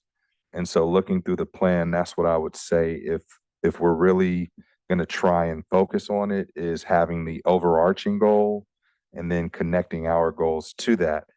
The other thing is to make this plan actionable. I did hear about the metrics. And so when we are doing strategic planning, ensuring that there are some benchmarks that we can look at to see how we're progressing toward those goals. So if you all can figure out where you can incorporate benchmarks if they're not already in there, but something that we can see visually as a collective group and then also individually. And then I think the other thing I would like to do is I want to push our thinking, and I'll say something that hopefully everybody will take as a growth area. We're doing this meeting in person now, and this meeting is almost similar to what we do on Zoom. So how can we do something different where we can actually take this plan in the future, have Post-it paper around, and we're in groups marking things up and really making it a different type of meeting to really get us engaged and not just do the same meeting on Zoom. So if we take that as a growth area along with this, I think that this plan can become a living document and really make some impact. Nice. Thank you very much. Councilmember Damaris? I wanted to build off of Marty Emoto's public comment, where he felt that he's not seeing his family represented here. And and Marty, thank you for chairing the housing work group of the Disability, Aging, and Community Living Advisory Committee. I think something that's changed since the first action plan is more recognition of the intersectionality of the populations that are named, and being mindful when we're explicit about naming populations. Some people feel that they don't belong. And as we learn more about data, and I'm looking forward to Dr. Cashell's presentation, as we start to see, the growing numbers of older adults, 50 and above, who are entering homelessness for the first time, to think for the next iteration, do we become more explicit or less explicit in some of our action items? And as we look across other plans in our work in the behavioral health space or All Inside, where different populations are named in different areas, where we might have more consistency or we step away. recognizing that if we're going to be effective in measuring this, we need to be explicit. So if we're vague and general, that defeats the purpose, but just something that I wanted to flag. Great, thank you very much. Secretary Galley. Yeah, I just want to anchor us, and I think it's done in this version, but I hope we keep it in the concept of interagency. I think one of the great benefits of this group is that we have so many leaders from important areas across the state connected to a lot of different stakeholders in counties and communities that, one of our most important opportunities in this space are to break down the silos, connect the dots. We've talked about it before, so making sure we use the action plan to be active in that area. We've done that up until now, but I want to make sure as we talk about the very important features of the plan that people have highlighted here, that we stay in that interagency work. And I like how, yes, there's a lead, but there's at least a couple, if not 3 other agencies or departments participating in some of those activities. I would love to see that grow, that we all figure out a way to put a hand in to the work on some of those. So hopefully we can keep that as an anchor given our name and our objective at the state. Great, thank you.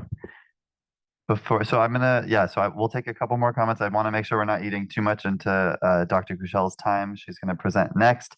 So we'll take a few more comments and we'll wrap up this agenda item. Susanna, I saw your hand. Thank you. Susanna Parsons, a couple of comments I wanted to share on behalf of Councilmember Moss.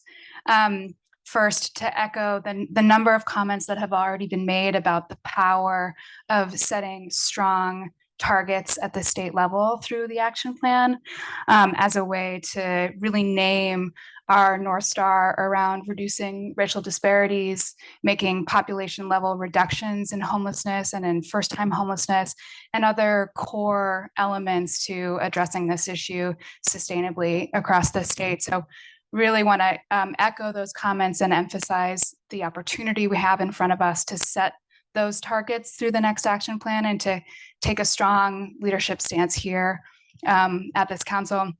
And the other comment we wanted to share is seeing the action plan as an opportunity to build on the fantastic collaboration and really the infrastructure that's been built with this council to break down the silos that have been mentioned, using the next action plan to connect that infrastructure of state level collaboration with local implementation and the way that the funding is being divvied up and playing out in communities across the state. So there's a real opportunity in our minds to set strong targets at the state level, to connect the kind of state level collaboration we know is essential, and to make that reflective of what is happening in communities with the funding and the programs that we are playing out in communities. So thank you. Thanks very much. Any last comments? Oh yeah, Secretary Kashmir Ramirez. Briefly, first, Cody, to you and to the entire Cal-ICH team, thank you for continuing to guide us through this process. And thank you for reminding us that the first time that this plan was created was early 2021, where we were all sort of in the midst of responding to this global pandemic. And so I think it's important to be reminded of where we've been and where we're at. And as we chart sort of where we see this plan and really the impact of this council, right? One note that I would just make here in terms of two notes. One, I think has been said that the process for establishing a plan, the next iteration of this plan, should include more of strategic planning processes where we're meeting and using flip charts and really prioritizing and pushing ourselves to think more macro. For example, I was thinking, Zach, HCD very much focused on the statewide housing plan and the 2.5 million housing units that communities need to plan for by 2030. It would be helpful for us to know that as a global goal, and then to see how these activities that are across agencies, right, are helping to move the needle on that number. So again, I think the process for the plan what I'm hearing is that it should be more interactive and maybe smaller sort of group conversations. And then the second point that I was going to make is just in looking at the sort of 5 action areas or the focus on action steps. We don't have currently a space to address some of the comments that have been coming up repeatedly about administrative burden, about staffing, about the admin fee or admin rate, audits, compliance. So we may want to think about just establishing a separate goal around what are we doing collectively as state agencies to help both nonprofits and institutions in community that are implementing these programs, so that we're a little more targeted in terms of thinking about that objective, right, all the time, so that it's not lost in everything else. I think the goals or the action steps as they're presented right now are very focused on the people in the communities that we're serving, which is the right place. But I've heard sort of this concern repeatedly, right? We need to think about the providers that are on the ground and the challenges that they're having from recruiting, retaining, paying for salaries, the admin fee. And so if there's a place for us to be able to consolidate all of that so that we're taking a look at it with more intention. Wonderful. Thank you all. Really, really appreciate the comments and the feedback today. So again, we're taking notes. We will be using this to help us create the plan for the new version. And just to address sort of 2 things that I heard, one around public input. So we will definitely be gathering public input for this next iteration of the plan. We'll do our best to make sure it is out there and it's timely and people are notified so that they can participate in as many ways as possible.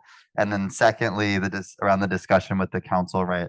I think that's a really good point, that our hope is not to just bring you a fully formed thing and have you vote yay or nay on it for this upcoming plan, but really to work with the 9 months that we have to get some generative ideas going. So really thank you all very much for the participation today on this. This is super helpful for our team to get us moving forward. And then with that, I will pass it to Secretary Galley to introduce our next speaker.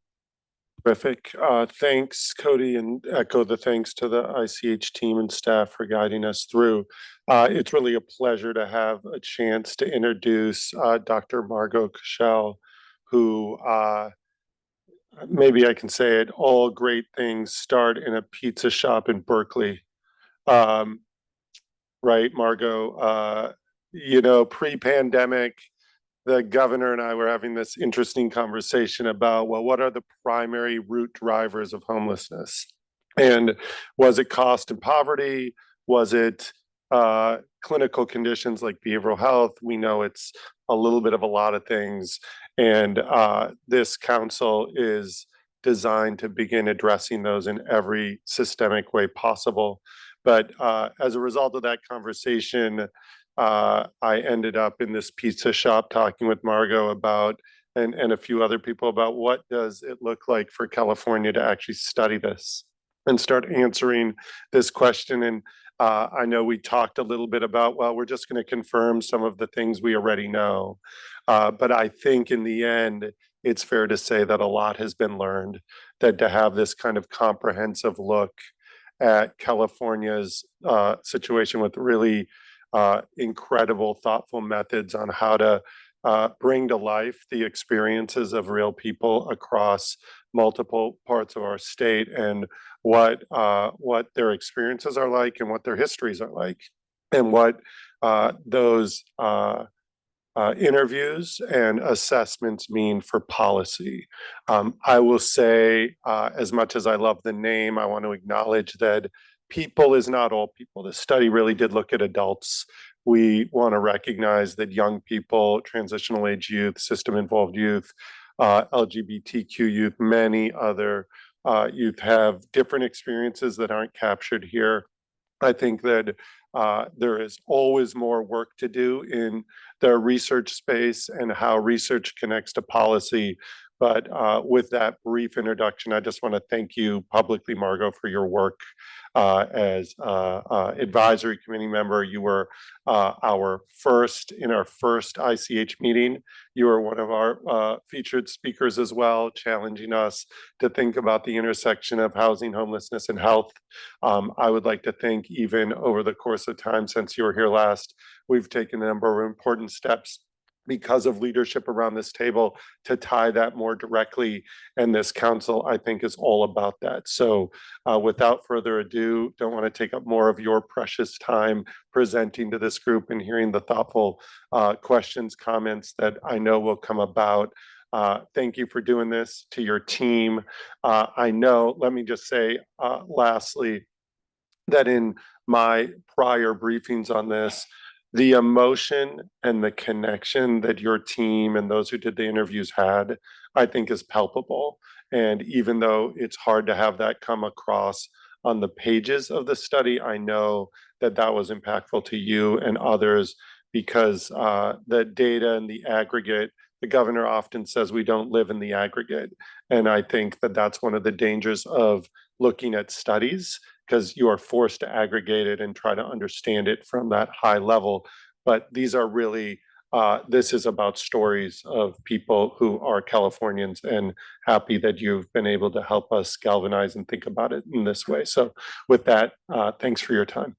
Thank you so much for having me for that introduction. And a huge shout out to the most incredible team ever that took about 2 years of their lives to work on this, supported by absolutely amazing community advisory boards. And I'll particularly like to give a shout out to our lived expertise board who are with us every step of the way.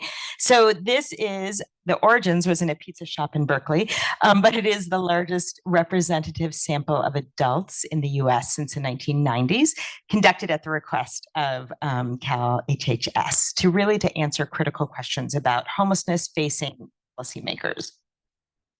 It was funded, I just point out the funding to note that I think it's important to note that we were independent. Well, we were in touch with Cal HHS at all times, responsibility for our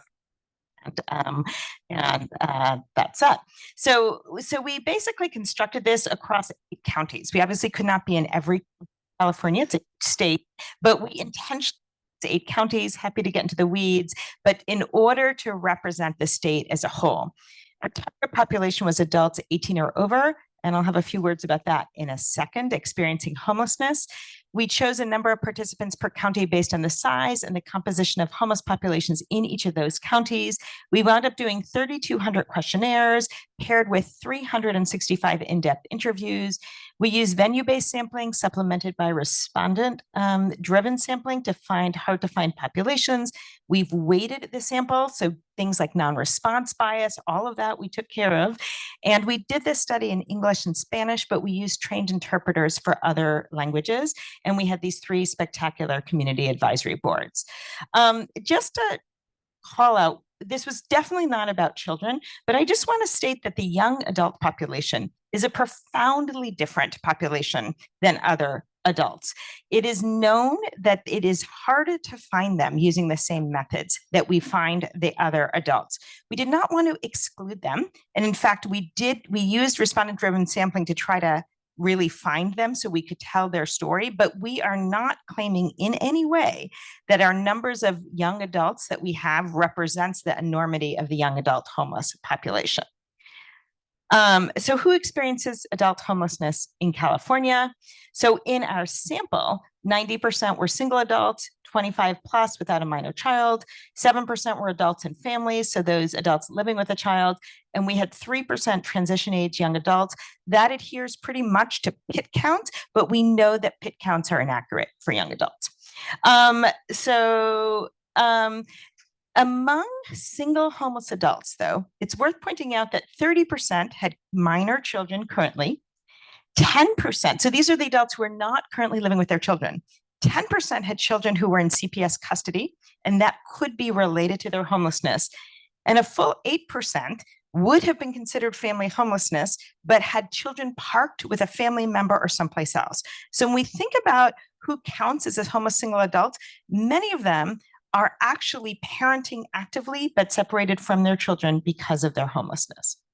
As you've heard again and again, Black and Indigenous communities are grossly disproportionately represented, and Latinx communities are disproportionately represented, and that number looks like it's increasing. In our sample, 69% identified as cisgender men, 30% cisgender women, and 1% identified as transgender, non-binary, other gender identified.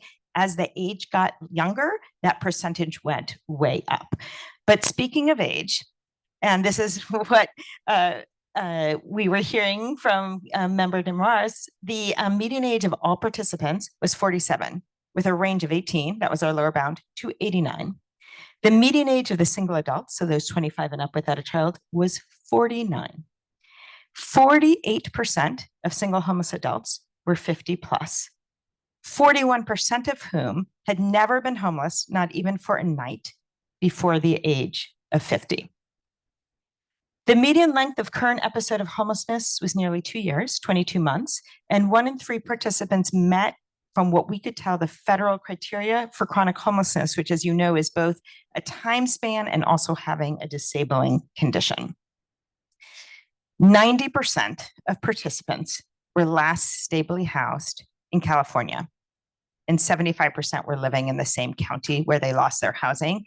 A significantly higher percentage of people in our study were born in California than people like me who moved here at some point in their lives, than the rest of the state. So how did people come to be homeless? So a couple things to note. When we looked at everybody, 19% came directly from an institution. These were overwhelmingly our prisons and our jails, and it only counted if you had an extended jail stay. 49% came from what we called non-leaseholding arrangements. These are people who were housed, but did not currently have legal tenancy, meaning that they didn't have a lease, their name wasn't on a sublease, so they didn't have any of the protections we see with eviction protections. 32% came from what we called leaseholder arrangements. A very tiny percentage were homeowners, mortgage holders, but most were renters. The other thing I'll say is that our institutional settings really understates the impact of institutional exits. Because if you looked at it a different way, like what percentage have left long jail stays or prison stays in the 6 months prior to homelessness, those numbers get much higher than 19%. But we saw many people leaving our prison system going for, let's say, 3 months into some sort of housing and then becoming homeless, so they didn't count as coming from prison. So here's the gist of it. Median monthly household income in the 6 months before homelessness was $960 a month. In our state, the median housing costs, rental costs, $1,750 a month.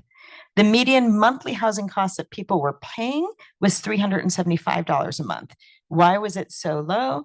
Well, among non-leaseholders, the median monthly household income was $950. 43% of them weren't paying any rent. They were staying with family or friends. The median monthly housing cost amongst those who paid rent was $450, almost half that $950. Among leaseholders, the median monthly household income was a little higher, $1,400 a month, and they were paying $700 a month for housing. That is both unsustainable. If you're paying half of your household income in rent and your household income is $1,400, you cannot possibly sustain that. But once you lose that house, you cannot get back into the rental housing market in California for $700 a month. This is why we have a homelessness crisis in our state. People had extremely little warning before losing their housing. Among everybody, they had 5 days of warning. Among those non-leaseholders, it was 1 day. They were staying with family or friends, overcrowded conditions, lots of stress, very little money, things fell apart, and they fell apart quickly. Interestingly, among the leaseholders, there was only 10 days warning. We think some of it was people getting pay or quit orders with only 3 days warning. But a lot of folks also got an eviction notice and just felt like they just left because they didn't want to have that in their record. They didn't realize that they had any legal rights or anything like that. So we asked people, what was the main reason you left the last stable house that you left? And I encourage you to go to the actual document to see all the details here, but I'll just say one thing, maybe 3 things. Overall, the biggest reason is that they or their family lost or reduced income. It's not so much that people's rent skyrockets. We have pretty good renter protections. It's that people are living so on the edge that someone's hours in their restaurant gets cut back. Someone loses a job. Someone gets sick and can't work. That's enough to push the household into homelessness. If you look at the non-leaseholders, the leading causes were conflict among residents, or they didn't want to impose one of their own space. That accounts for about a quarter. But this is in context of people living in really crowded, difficult conditions. Most of these folks, by the way, had been leaseholders, 2 or 3 years back, but were able to forestall their homelessness by doing that. If you look at the leaseholders, 21% household lost or reduced their income. This is what one of our participants told us. Basically, I just didn't have enough income. You have to have first, last, security deposit, and I didn't have all of it. And then the disability. After my parents died, I was on my own. So then I really started to suffer and see all the hardship you have to go through to get housing and with a disability. Very few of our participants had sought help from anybody before they lost their housing. Now, it's possible that the people who sought and received help didn't become homeless, so they weren't in our sample, but it's notable that only 36% of people had reached out anywhere to get help before they lost their housing. And what's perhaps more notable is most who reached out to family or friends, not the government bodies, not the nonprofits, et cetera. Only 23% reported receiving any help. It was usually someone gave them a few $100s to try to forestall their homelessness. When we asked people who had exited jails or prison what support they had gotten before they exited, and we were really generous with what we accepted. If you got a list of federally qualified health centers, we're like, good enough. We'll call that connection to healthcare, because we were really looking for anything. People barely got any help. Again, maybe the people who left jails or prisons and got help didn't become homeless, but this is a real area of growth, as we like to say. We asked people, we put them through a series of sort of hypotheticals and asked them to go back to that time before they lost their housing and ask them if they got a financial benefit, would that have kept them from homelessness? And we wanted to know not just delayed your homelessness for a month or two. So we asked them to imagine if they had gotten one of these things, could they have reasonably likely delayed their homelessness for at least 2 years, remained housed for 2 years? You can see that 70% thought receiving $300 to $500 a month shallow subsidy before they got homeless would have stabilized them for several years. 82% thought getting a one-time payment of $5,000 to $10,000 would have, and 90% thought receiving something like a housing choice voucher. We sort of explained it without using the name, would have helped. I think the other 10% were voucher holders who were currently unable to use it. So what happened to people while they experienced homelessness? So we asked where people stayed in lots of 3 different ways, like every places you've stayed in the last 6 months, where you've stayed the most in the last 6 months, or where you stayed last night. I'm presenting here where they stayed most in the past 6 months. 78% were mostly unsheltered, 21% in vehicles, 57% just outside, 22% were mostly sheltered in homeless shelters, Project Room Key, with friends or family in the last 6 months. 41% of everyone said that there was a point that they had wanted shelter, but had been unable to access it. I'll tell you that we asked all the places you stay. Almost half had spent at least a night in a vehicle, but people reported to us that they lost their vehicle and then were outside. Participants in our qualitative interviews in congregate shelters were generally pretty okay with the living arrangement. There may be obviously a lot of selection bias here. Those who were unsheltered had a lot of concerns about congregate shelters. They were worried about it getting COVID, they were worried about burdensome rules, and they were worried that even if they were there, they wouldn't get the support that they needed to find housing. People were in extraordinarily poor health. 45% reported fair or poor health. This is generally a very good indicator of who's going to need hospitalization or going to die. It's in the general population, it's like 13% of adults have fair or poor health. 60% reported that they knew they had a chronic health condition, even though we assume that these are underdiagnosed and people with very poor access to care. 34% reported one of the 5 major activities of daily living limitations. And you can see that fair or poor health goes up with age quite a bit. As you get older, you get sicker. Of those assigned female at birth who are under the age of 45, 1 in 4, 26%, experienced a pregnancy during this episode of homelessness, and 8% were pregnant on the day that we spoke to them. 83% were covered by some form of health insurance, almost all Medi-Cal. 52% reported having a regular source of non-emergency department care, like a health clinic or whatever, and 61% had seen a healthcare provider outside of the emergency department in the prior year. In the past 6 months, 38% had been to the emergency department, 21% had had an inpatient hospitalization for physical health, and 5% had had a psychiatric hospitalization. When we asked about mental health symptomatology, we didn't ask about diagnoses because we were afraid people would have been underdiagnosed. There was a high level of symptomatology. About 2/3 had some symptoms. Most, though, were anxiety or depression, with half having anxiety or depression. 37% talked about trouble remembering, concentrating, or understanding. 12% were experiencing hallucinations currently. 27% of all had experienced a psychiatric hospitalization in their lifetime. 44% experienced that for the first time after they first became homeless. Substance use was common. When we looked at opioids, amphetamines, and cocaine, about a little more than 1 in 3 use those regularly, 3 times a week or more. 31% use methamphetamines. Methamphetamines is clearly the big problem that we have with substance use. We talk a lot about fentanyl. Fentanyl is a huge problem, but in terms of regular use, it's almost all methamphetamines. Those who used opioids 3 times a week or more, 11%. Most people who used opioids were co-using it with methamphetamines. Heavy episodic alcohol use weekly, meaning have you binge drink at least once a week, about 9%. Most who use opioids also use meth, and 11% reported surviving an overdose during this episode of homelessness. This is a participant, I'll maybe abbreviate it in the interest of time, but really talking about the use of drugs instrumentally. For the most part, the drugs that I do, I stay up, I stay focused, and it keeps me with a numb attitude. It keeps me out of reality. When you're sober, you come back to reality, and that hurts. To tell the truth, I think sober for some people, it's worse. That might be the worst thing for them, being on these streets, being sober. Yeah. Yeah.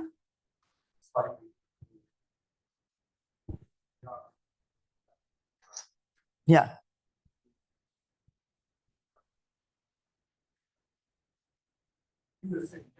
Yeah. Me. 3. Yep.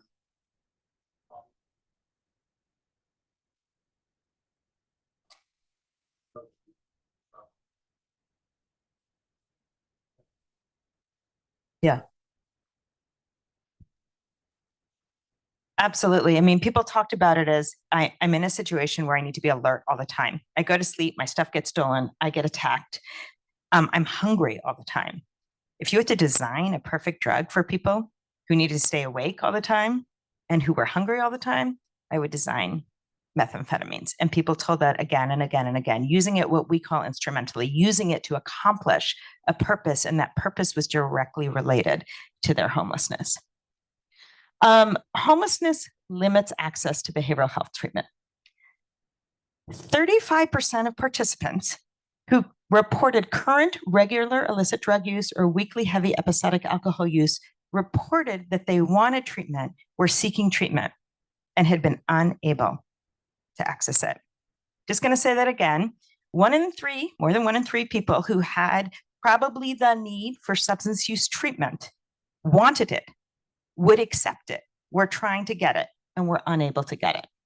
Despite all that mental health symptomatology, only 18% had received either counseling or any psychiatric medicines currently. When we tried to estimate those with significant behavioral health impairment that would probably benefit from permanent supportive housing, a lot of folks just need rent that they can afford, right? They just need a subsidy to get into housing. They need housing navigation or whatever. But we are trying to come up with who needs those supportive services to wrap around them.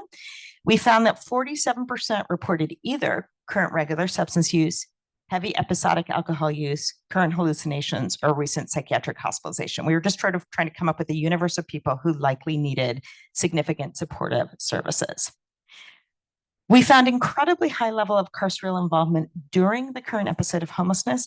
A reminder that if you spend more than 3 months in jail, it resets your episode of homelessness. So these are all by definition shorter than 3 month jail stays. Most were 1 or 2 days.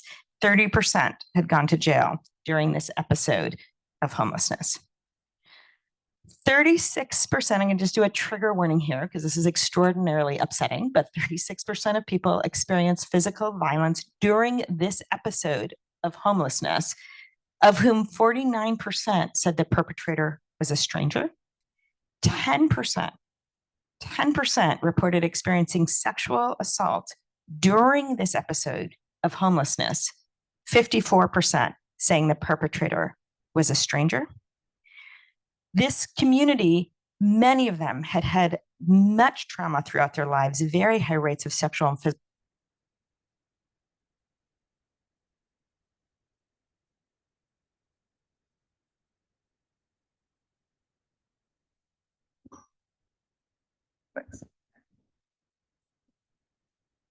What was striking was that the assaults changed from people known to them before they became homeless to strangers after they became homeless.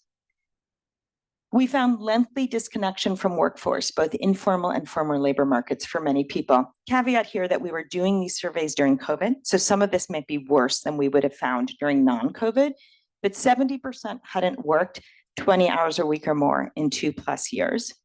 44% though reported that they were actively looking for work. Currently, 55% of those 62 and under without a disability were actively looking for work. We found huge underutilization of benefits. Just from our best guess of whether people would qualify for disability and other benefits, there was very little uptake. So what were the barriers and facilitators to returns to housing? Money, money, money. Nearly 89% identified high housing costs as the key barrier to housing, but there were a host of other barriers that impaired people's ability. And I just want to point out a few. Over 50% noted that they did not currently have housing-related documents and that this was a major barrier. I'll note that Mayor Bass in LA has just gotten permission from HUD to move people into housing before they are document ready, because it's a lot easier to get people documents once they're housed, but we really need to work there. 49% talked about credit history or past evictions, and 43% told us that discrimination in the rental housing market was impairing their ability to get housing. 2/3 indicated not having someone like a housing navigator to help them find housing was a barrier. Only 46% had received any agency or non-family support to find housing during this current episode, and only 26% were receiving help finding housing monthly or frequently in the prior 6 months. This was much better in sheltered than non-sheltered participants. When we ask people what might support their returns to housing, it's like the reverse of the prevention, but the same findings. 86% thought a $300 to $500 a month subsidy would meaningfully, most help a lot, get them housed. 95% thought $5,000 to $10,000 one-time payment. You might have seen the recent study from Vancouver. People experiencing homelessness given about that amount of money, didn't increase drug use or anything, seemed to help other outcomes. 96% thought a housing voucher were, and 94% identified not having a housing navigator as a problem and thought having one would help quite a lot. So what were our recommendations? First, and we'll go into this a little bit, is to increase access to affordable housing options has to be the first 20 things that we do. Expanding deep rental assistance programs, supporting usability of existing subsidies, incentivizing housing production, piloting shared housing. We put people through some conversations about whether they would accept shared housing, pilot monetary support to facilitate sharing housing with family or friends. The next is expanding targeted prevention. Consider piloting shallow monthly or lump sum payment programs, seeing if folks' thoughts would actually hold up in prevention. Incentivizing property owner tenant mediation processes, increasing homelessness prevention in institutional settings. We know who these folks are. We know we're discharging them into homelessness. We should act before that. Expand prevention in mainstream systems where low-income individuals receive services. Provide supports to match behavioral health needs. It is undeniable that a lot of people have significant behavioral health needs. We need to increase access to substance use treatment. That number should be 0. of people who want substance use treatment and have been unable to get it. Increase outreach with harm reduction services to reduce these incredibly high rates of overdose. Invest in promising treatments for stimulants. Increase linkages to harm reduction and substance use treatments through emergency departments where these folks are showing up. Obviously, increase the availability of permanent supportive housing with meaningful supports and increase access to mental health care, particularly for those who are living outside, who are the most disconnected. Increase household incomes, increasing evidence-based employment supports, increasing enrollment in income-eligible benefits. Anything we can do to bring those incomes up will help. And increase outreach and service delivery during episodes. We need to get to people where they are. We're not getting out of this problem anytime soon. Many people are out there just languishing without our supports. Things like street medicine outreach, investing in sustained outreach to unsheltered communities, helping them access required documents, sign up for benefits, get mental health, physical health care, harm reduction services. And finally, we absolutely, cross-cutting everything we do, need to embed a racial equity approach in our homeless system service delivery, our prevention activities. We need to strengthen anti-discrimination policies and enforcement mechanisms, prioritize equity in everything we do in our coordinated entry systems, and lower housing barriers for those with criminal justice system records, which so inequitably impacts those from those BIPOC communities. And with that, happy to take any questions if we have time.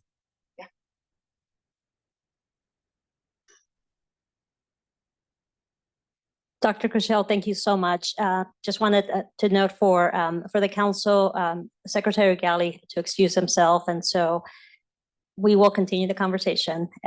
So a couple of things, and then we'll open up to the rest of the council. First of all, thank you, Dr. Cushell, for leading this very comprehensive study and for giving us not just more sort of information in terms of why people experience homelessness, but also the institutional changes that are required to ensure that we're addressing and preventing. And as you were going through the policy recommendations, and maybe this is more of a point for the council, given that the conversation we had earlier about the statewide action plan for preventing and ending homelessness, that we should take a close look at those policy recommendations and then figure out how they're embedded in our statewide action plan to ensure that we're learning and we're also pulling from what the study has found and the recommendations that you all are advancing. The second point that I will make is in terms of rental subsidies, particularly emergency rental assistance. I have to say this is a story that didn't get the attention that I think it required, but the state of California, right, received we distributed over $4.7 billion in emergency rental assistance across the state to about 370,000 households.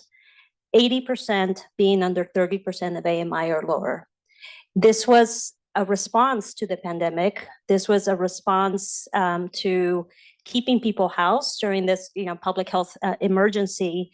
And so for the first time in history, we saw the federal government move in a way that enabled us to have the resources to get these dollars out. And we saw the benefit of that, right? People stayed housed. People did not become homeless, were not evicted. And I share that because I think we need to tell that story more. And, the state has resources to be able to put forward here, but we really need our federal partners in a big way here. And so I just wanted to kind of make that note because I think it's a story that has not been the focal, right, in terms of the efforts that were underway in terms of keeping people housed. The second thing that I was going to share is that, having come from a public housing authority, spent 10 years in LA, 6 years in San Antonio, and then at the federal level, public housing authorities have been decimated. These institutions were the institutions in many ways, right, that were entrusted to be on the ground providing the level of assistance to extremely low-income individuals through public housing, through the voucher program, and through a number of other programs. And they have been very key, I will say, in the state's efforts with regard to, for instance, Home Key, great success there, almost 13,000 units, housing authorities very involved. But, you know, I think that it's important for us to think about those institutions that play a very important role, but have not receive both the resources and maybe the credibility or the recognition or the accountability that they should, right, in terms of solving for this.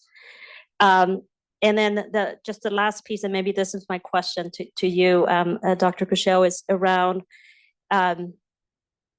this finding and really recommendation that it only takes about $300 to $500 to keep somebody housed. And so if you can maybe share with us a little bit more about that, and also if you have seen, or I don't know if the study includes this, but some examples of where this is working and how we might think about replicating.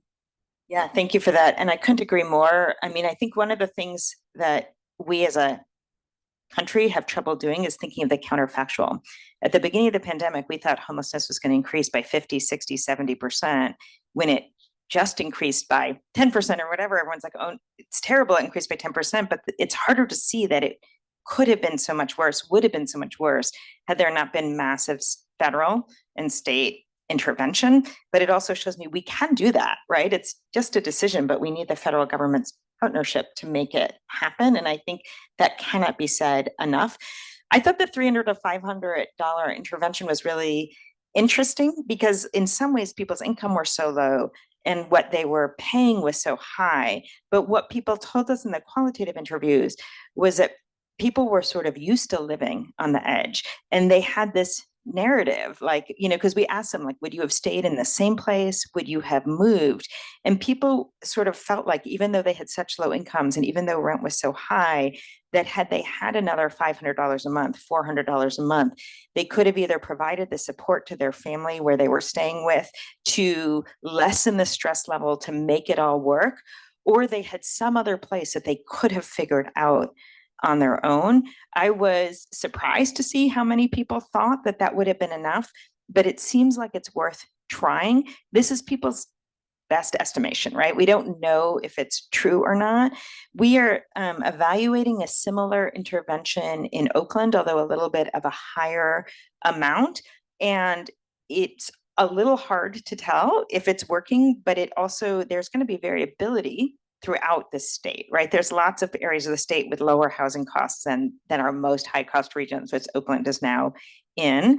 But I was really impressed by the thoughtfulness with which participants, you know, we sort of drew it out in the qualitative interviews, like, how would that have worked? How would $300 to $500 made the difference? And people talked about sort of, they were like, well, I was still working, and had I had another $500, if I added that to what I was getting. I think the other part that I didn't get to say is this sort of, what we're sort of calling, somewhat tongue in cheek, but the doom loop, because everyone in San Francisco is speaking about the doom loop, but people talking about their income went down a bit, they lost their housing. Because they lost their housing, their income went down a lot more and everything fell apart. Then they lost their car. Then they couldn't get to their job. Then they lost their job even more. And so what people talked about was if they could have gotten that timely money, they could have made do. They wouldn't have been living well. They wouldn't have been super secure, but they could have done it, and they could have stayed in the labor market, kept working, and made it work.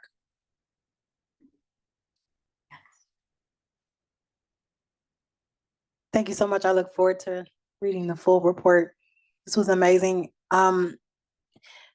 Obviously, with some of the numbers related to violence and other things, there's a lot of data that shows that women, in particular unaccompanied women, experience that. Does your report speak to the nuances between? Absolutely. Those were aggregate numbers for everybody. But if you look at women, it was very significantly higher, particularly for sexual violence. And if you look at trans and non-binary folks, it was the highest of all. And so that number is with everyone, but about 69% or something were cis men. So if you just looked among the women or the trans folks, that those horrifying numbers would be even significantly higher because the men had significantly lower rates of sexual assault. Physical assault, interestingly, once people were homeless, was pretty similar between cis men, cis women, but the sexual violence was astronomically higher in the women. And I appreciate, two more things. I appreciate that really this crosses over many of the departments that are part of our council, right? And I think that to the secretary's point, I hope that we can really digest the full report and incorporate some of the data elements to help inform some of the policy conversations we're talking about, equity, right, design of programs and those kind of things, because I think it's really critical. It crosses over so many of the different services and supports that are provided here. And the last thing, the economic environment. So the first time homelessness, those of us that are on the ground, we see literally people that have been poor their entire lives. Yes. People have always been poor. Poor people are not new. Yes. That's why you have the Poor People's Campaign still that has been resurrected. But when we see the matriarchs and patriarchs with their adult children and their children's children falling out, we are actively seeing it. And so while yes, there's other factors that are driving people into homelessness, rents outpacing incomes, and quite frankly, some of our own subsidy programs have driven up rents in some of our communities because of the competing interests to try to find units for people, and nobody wants to talk about that, but that's a policy issue that should be looked at as well. But literally in some cases, rents are outpacing incomes, and so the shallow subsidy program or something like that, we have to the time limited subsidy programs, we literally have at least 1,000 people in LA probably about to fall off the cliff. And so now there's a conversation, well, don't put them out. Well, but we can't do it in perpetuity because the money, there's a finite amount of resources. And so having a conversation around medium-term supports in the absence of sufficient long-term supports or vouchers, as people call them, is critical. In LA, we've been doing shallow subsidy for 5 years, I think, and the retention rates, and it's $300 to $500. Now, granted, there are some requirements in terms of people having to have demonstrated they could pay a portion of the rent, but the retention rate is phenomenal. Yeah. And it's $300 to $500 for 3 to 5 years. And so I know that's very expensive, but it definitely is less expensive than having to deal with the people living in squalor when they literally fall out and become a shelter, and rehousing them given the rise in rents. And so I think that medium term supports is something that hopefully as a state we can really look at, because short term, 24 months, people are falling off that cliff.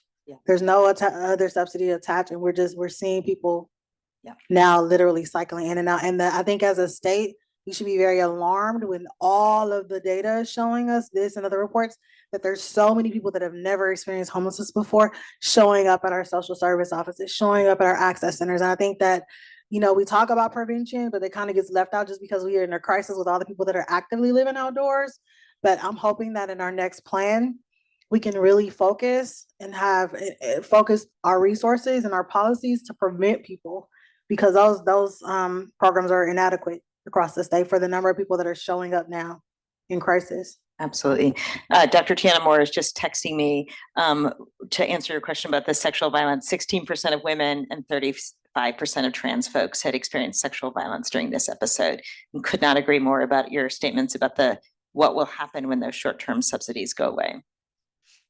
Thank you, Dr. Cashel. I've had that great privilege of seeing this presentation a couple of times now, and I just want to maybe build on, and hopefully the council can bring Dr. Cashel back and others back to the counterfactual and to what is working on prevention. Several of us also have initiatives that have an operating subsidy or shallow subsidy, getting clarity. And we also know that individuals and families that are low income, that volatility is highly likely. We actually know that when you're living in that circumstance, you're going to have those peaks and valleys. And so having stability around that and really understanding what it takes to provide that stability, I think is really helpful to us. I also would just really look to you for additional recommendations on how we are amplifying the work we're doing on prevention. Again, in a way that's both looking at the most successful interventions, but that we're quantifying and building up. And so to the points in your presentation where you said, well, we probably didn't capture the person who may have accessed XYZ, just being able to tangibly lift that up, I think would be helpful to us as well. I just wanted to, I don't have a question per se, but I just wanted to agree. I've had the pleasure of hearing this presentation twice. I've read the report from cover to cover.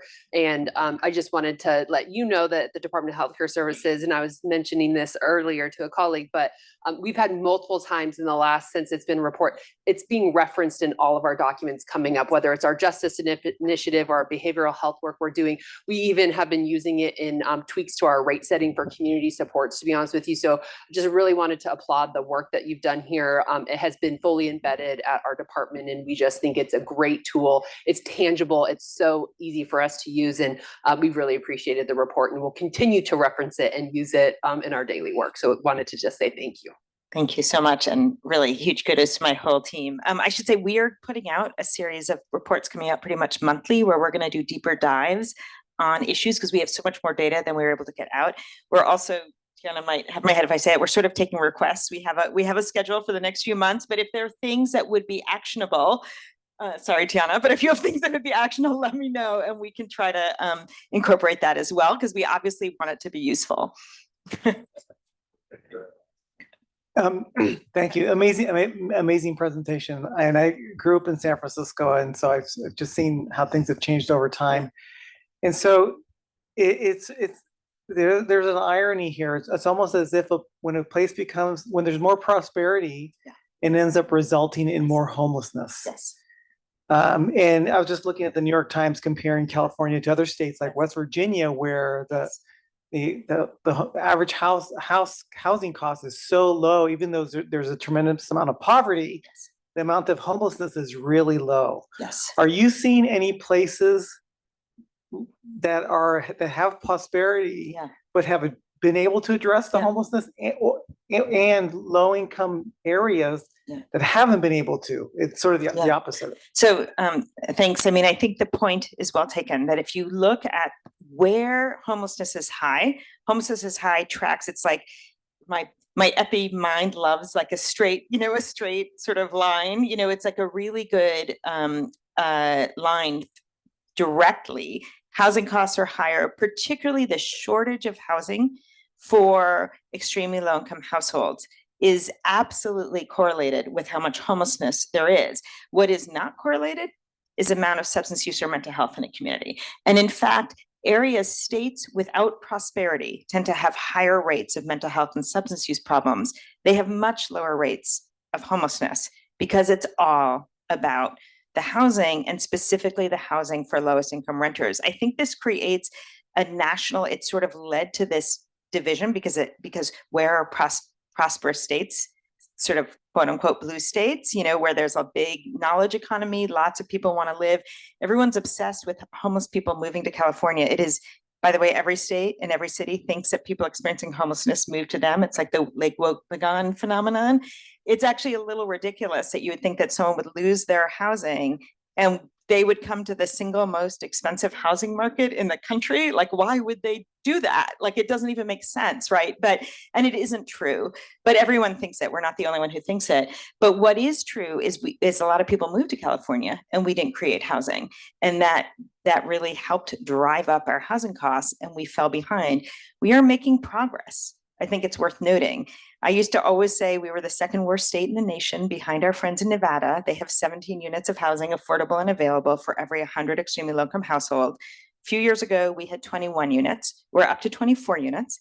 It's not great, but it's better. And actually all of our surrounding states have gotten worse. So we're now like in the bottom 10, but we're no longer number 2. So that's good. But our housing costs are astronomical. I've just gotten to spend a bunch of time with the former mayor of Houston, Mayor Parker. And Houston is sort of called out as a city that has done much better. They've really driven down their homelessness. And when you speak to Mayor Parker, she said, to me, like we had, for better or for worse, we had no regulation. We could create as much housing as we wanted to create. We had land and we had no regulation. And so they created housing, and they went encampment to encampment, brought the entire encampment indoors together because people form social ties, they form community, they have support, brought them indoors together, and then worked to get them into housing. And then they moved on to the next encampment. And that is the one sort of high cost area of the country that has kept their housing costs reasonable because they have built housing, they've built housing, they've built housing. They've also done a better job of pulling down federal dollars. And so they have had more success getting more support from the federal government to do it. I think that there are definitely, homelessness is rising in poor areas because people from rich areas are moving to poor areas. So you see, in California, homelessness is sort of moving east as people leave the San Francisco Bay Area, let's say, and go east. The effect on that is that as not people experiencing homelessness, but workers and everyone, as they move further east and we don't build up housing, those areas are under a lot more pressure. And that's true nationally as well.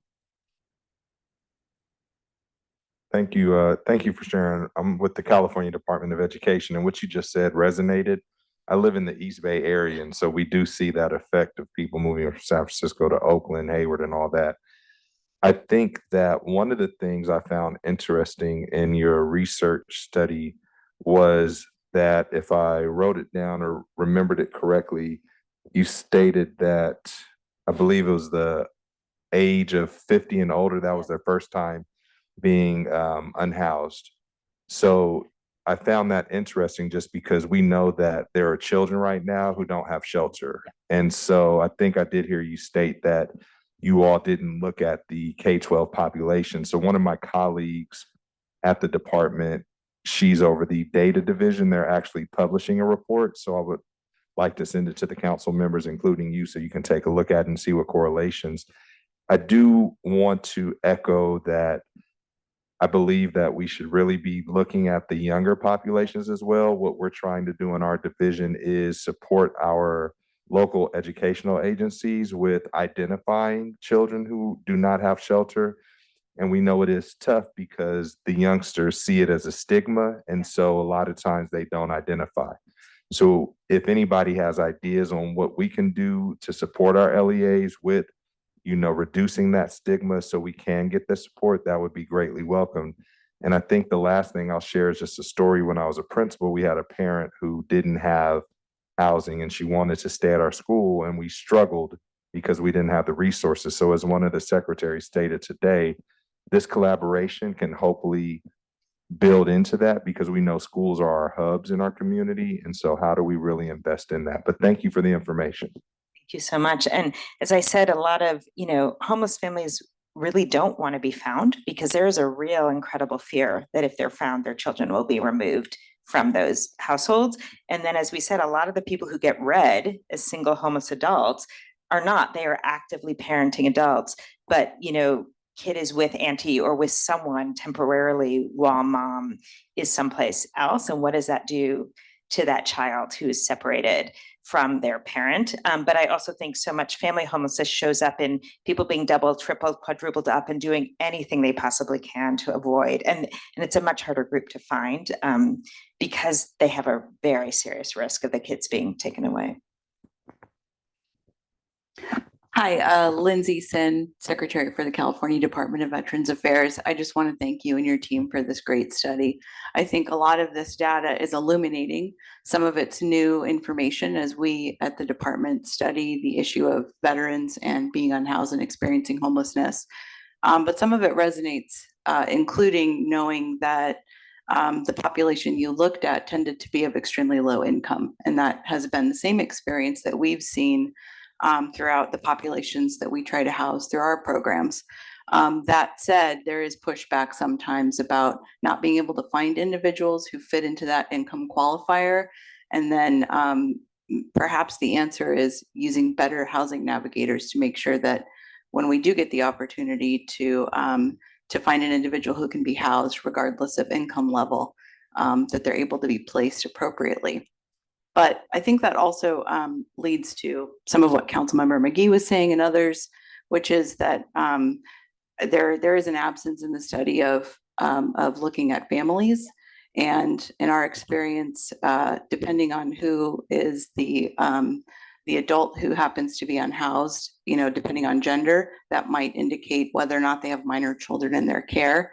I think it's very easy for us to run the risk of looking at a profile of the average person experiencing homelessness and building housing, or continuing to focus our outreach efforts just on that population based on that profile. And we run the risk of missing out on other individuals who might be adults caring for adult dependent children, or adults caring for minor children, or in multi-generational families who find themselves experiencing homelessness.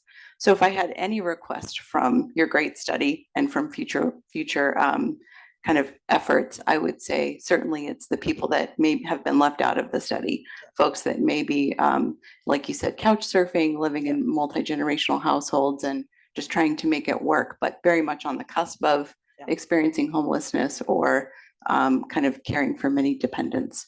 Absolutely. So thank you. Absolutely. And I'll say, Member Cooper asked about sort of, is there, or maybe Tomas asked if is there an example of success? And the example of success is actually the VA. You know, veteran homelessness has decreased in this country by significantly more than half in the last 11 or 12 years, due to incredible coordination between every service. You know, every door is the right door for our veterans, and through federal support, that there is political will to house our veterans. So we sort of know how to do this. It's just hard to do. We did ask the adults about the minors and their care. So we have some information about the kids. I think the idea of multi-generational, sometimes they're living with adult kids, and that we didn't capture. But I think it's also important to know the folks who are read by the homeless system as single, and they're not single, and they're not going to accept any housing that doesn't meet the needs of their children. And we heard that a lot. People said, my child is parked with someone else. The system sees me as a single homeless adult. And so like they're offering me, if anything, maybe I'll get an SRO room, you know, in a place. I'm not going to bring my child there, and therefore I can't accept it. And I think that's a really important thing to also know. Even the people who are marked as single homeless adults are not actually single homeless adults. One more question. And I saw a council member run it. Oh, maybe we'll do two. We'll do Dr. Xavier and we'll do council member run it. Me first? Yeah. Okay. Well, Joe Xavier, Department of Rehabilitation. So like everybody else, thank you for the information. Very illuminating. Just a really quick question for you. Lots of connection with disability and employment here. And one of the things that I keep thinking about here is, does this study, the information that you gathered, does it collect the information on disability, distinguishing between what I call a hidden disability versus visible disabilities, and the connection between that and loss of employment? So we asked people in our surveys, we tried to get at disability a few different ways. Thank you for that question. We asked about certain disabilities like mobility impairments. We asked about mental health disabilities. We asked, and then we asked the sort of the overarching question, like, do you have a disability that interferes with your function? And so we have that data, and then we can match it to sort of jobs and things. People definitely talked about illness, or what I would say is often the acquisition of a new disability, as interfering with their employment. So that was in our qualitative interviews on sort of the pathway to homelessness. A story that came up again and again was people having an acquired disability. They had a stroke, they hurt their back, something like that. And that led to the downward spiral. So I think there is an integral connection between disability and homelessness. There were plenty of people who are vision impaired, plenty of people who were hearing impaired. We actually, in one encampment, went in with an ASL interpreter because we had gotten word ahead of time that a lot of members of the deaf community were in that encampment. And so we did the interviews through ASL. But I think that that is another disability that doesn't get spoken about a lot in homelessness, and there's clearly an overlap. So. Thank you. So I'm also wondering, in your report, especially for the policy recommendations, if there are any kind of demonstration projects or things that you're aware of they're happening across the state. I think about these, actually, I really love these policy recommendations, especially because they're issue driven, right? And I think about our action plan that we discussed earlier, if there's a way to kind of marry these two, and I think will force a lot of the agency collaboration across and beyond what we are already doing, because all these things will be calling for various functions working together. So that's one comment. And then the second one, I think about, from the community college space, it's really interesting, short term, medium term. Like short term is, I see 24 months, right? Medium term, I hear 3 to 5 years. For us, it will be a win if our students finish, kind of come through our system once in 3 years to complete their educational journey. So when we think about what appropriate housing intervention will look like for our system, it will require some kind of adaptation, right, with these strategies. So I think the more we understand the demonstration projects or best practices, or at least learnings across the state, then we can kind of have these conversations and think about what it will look like for our system.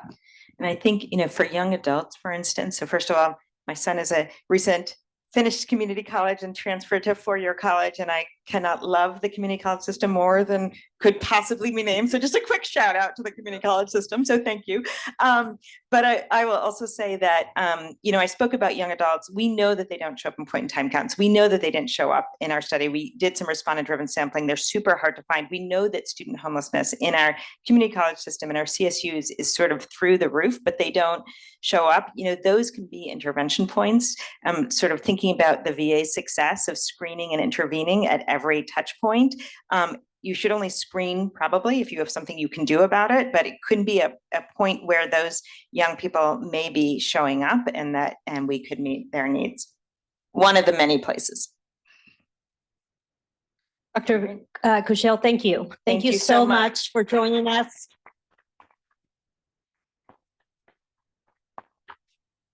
And more importantly, thank you for this comprehensive study, right, that will guide not only our efforts here in the state, but I think it will be used as a guide to inform the policies and the programs and the practices across the country. Very much looking forward to following up Dr. Kushel as we continue the work of the council. And I just wanted to mention that just for the benefit of the group, I know we started the meeting with an medical emergency that Megan had to take. It sounds like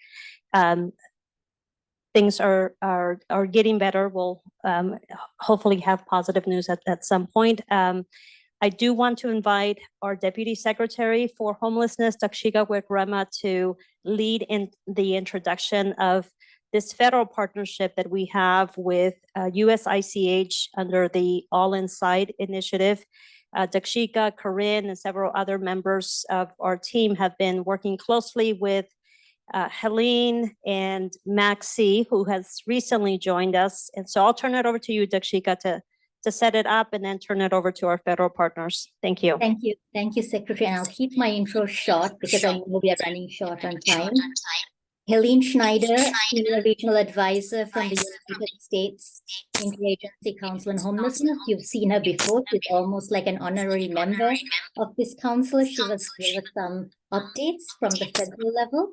But we also would like to introduce to you today, and she will talk herself, Maxine Pulliam, who is joining us as the federal team lead for the state of California for the All Inside effort, which is a 2-year project that the state of California will be embarking on with Maxie's leadership in coordination with the United States Interagency Council on Homelessness and the White House. So I'm going to turn it over to Helene and Maxie.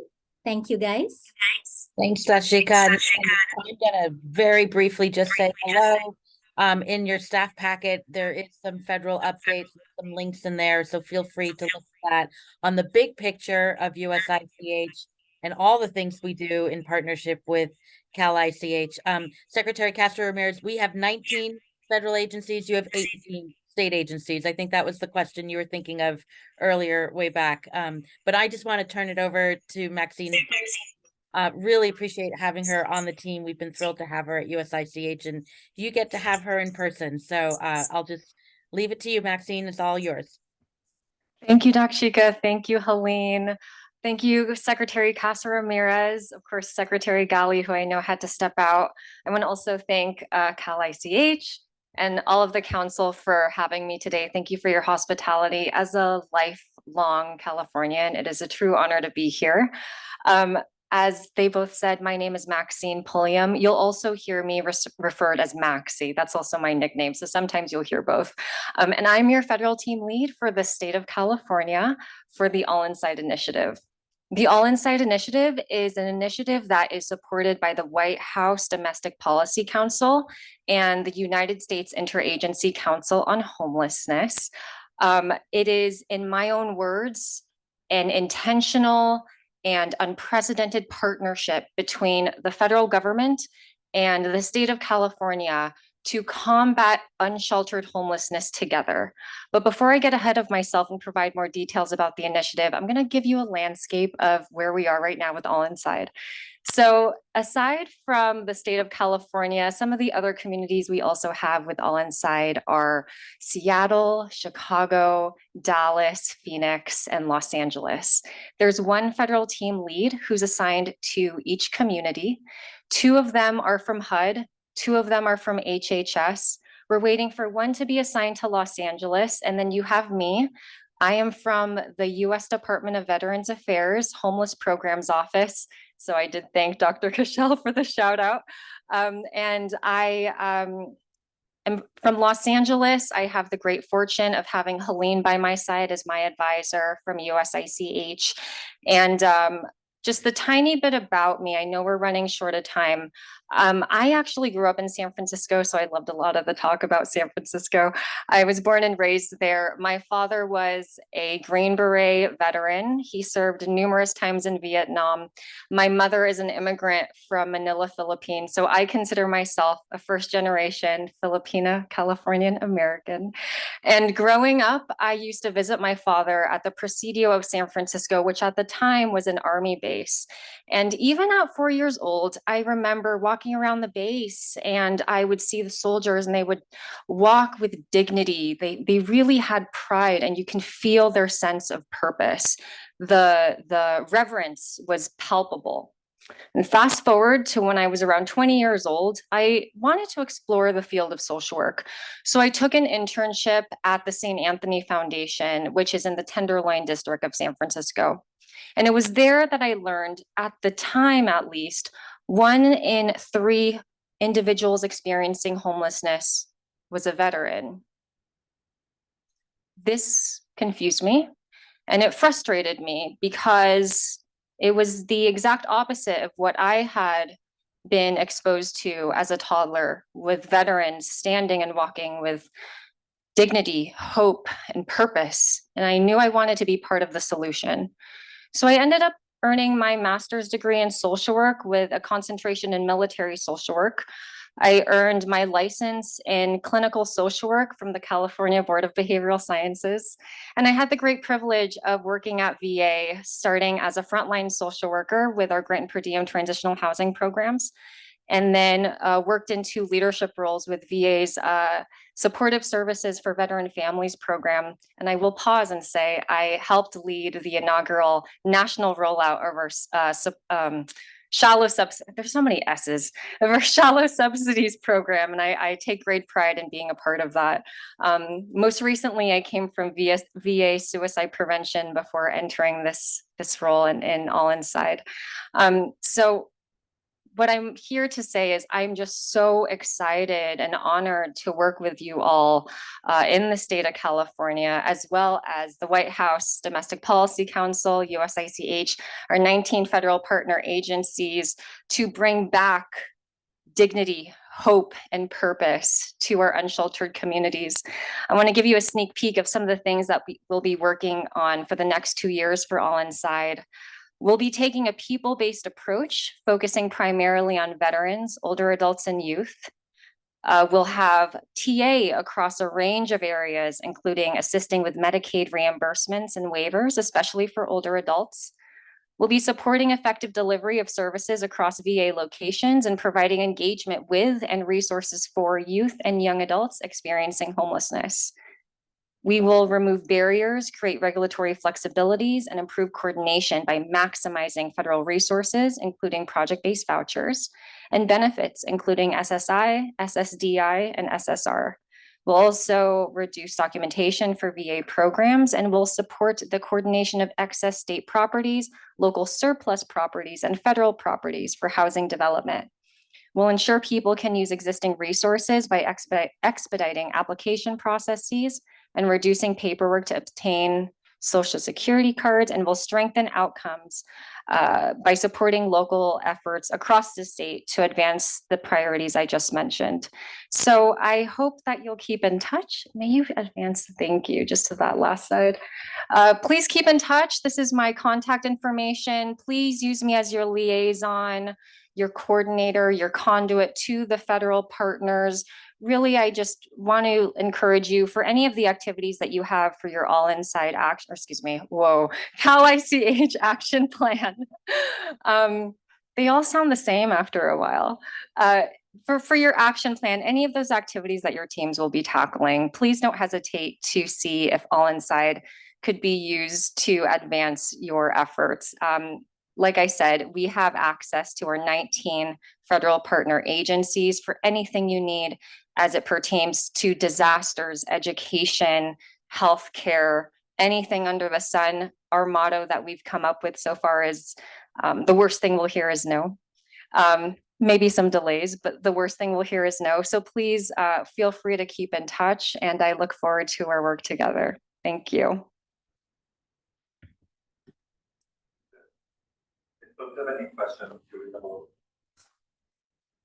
Any questions? All right, Maxie, thank you so much. We're excited. Thank you also for sharing with us the list of priorities. And I would say that the list of priorities that Maxie just outlined have been co-created by members of this council, and also, of course, Takshika very involved, Corinne, and Secretary Sin, among others. Very much also appreciate that the approach that the state is taking as it relates to All Inside is a people-centered approach with a focus on older Californians, veterans, and young people. And the last point that I will make is the city of LA is also an All Inside participant. And of course, with their recent federal waiver in terms of documentation, we will be looking at the potential to be able to replicate that for other jurisdictions. Great, thank you.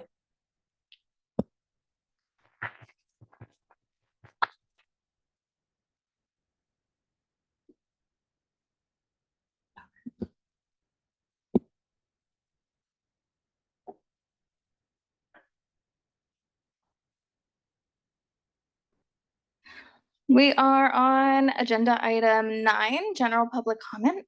I would like to thank our attendees for their patience. We'll now accept general comment. I'd like to remind everyone that we are unable to discuss items that are not on the agenda for today's meeting, but we welcome all comments and feedback. We'll begin with comments from members of the public attending via Zoom. As a reminder, for public comments in person, please fill out a comment card.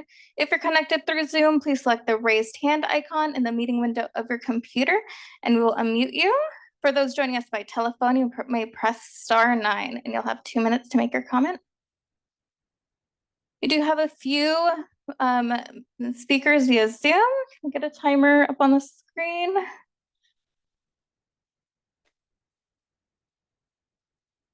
Our first speaker would be Sofia Herrera. You may voice your comment. Thank you for the opportunity to provide comment. My name is Sofia Herrera, and I am with Urban Initiatives in Pasadena and Los Angeles County. And we recently sent out a report regarding SB 914, the HELP Act. Beginning in January 1st, 2024, cities, counties, and continuums of care receiving state funding to address homelessness will be required to include unaccompanied women and domestic violence survivors and their children as a subpopulation priority, as stated in SB 914. And SB 914 also states that the Cal ICH will be required to set and measure progress towards goals to prevent and end homelessness among unaccompanied women and domestic violence survivors and their children. and that the Cal ICH is required to establish initial goals by January 1st, 2025 for unaccompanied women and to evaluate the goals at least every 2 years. Our report encourages you to use the U.S. Department of Housing and Urban Development, or HUD, systems performance measures as an efficient and effective means to set progress towards goals to end homelessness among unaccompanied women by compiling and analyzing annual homeless management systems information data to fulfill its responsibilities. All of California's 44 COCs are required by HUD to do this annually to gauge their progress toward the goal of ending homelessness within their jurisdictions. Cal ICH can compile and analyze annual HMIS data statewide because, as you know, COCs are required to deposit annual HMIS data into HDIS. And I want to encourage Cal ICH to collectively compile and analyze the HMIS data collected from the California COCs each year and use HUD's systems performance measures to evaluate how local, temporary, and permanent housing and supportive services systems are performing and where improvements can be made. There is no need for Cal ICH to reinvent the wheel to fulfill its responsibilities required in SB 914. Thank you very much. Thank you for your comment. All right, next we have Kim Lewis. Kim, you may voice your comment. Yeah, good afternoon, Kim Lewis, representing the California Coalition for Youth. And I just wanted to acknowledge that while the study that Dr. Kushal highlighted, and as she also noted that it does not truly capture the needs of our transition age youth, and that they are really a key demographic in this. And I would offer for the council to take a look at Chapin Hall in terms of the work they have done through their Voices of Youth count as really being the most comprehensive study as it impacts our young people experiencing homelessness, with findings that 1 in 10 young adults between 18 to 25 and 1 in 30 adolescents between 13 to 17 experience some form of homelessness over the course of a year. The study is very important when it relates to our homeless adults and gives us really great empirical evidence, but it does not really address homelessness at the start with our unaccompanied minors, our TAY, and pregnant and parenting TAY. And that if we're going to address adult homelessness without addressing youth homelessness, I mean, I'd like to use the analogy that's kind of like buying a bigger mop instead of really turning off the faucet. And we urge the council to keep in mind that we should really be looking further upstream and addressing the source or commencement of a person's pathway into homelessness. Thank you.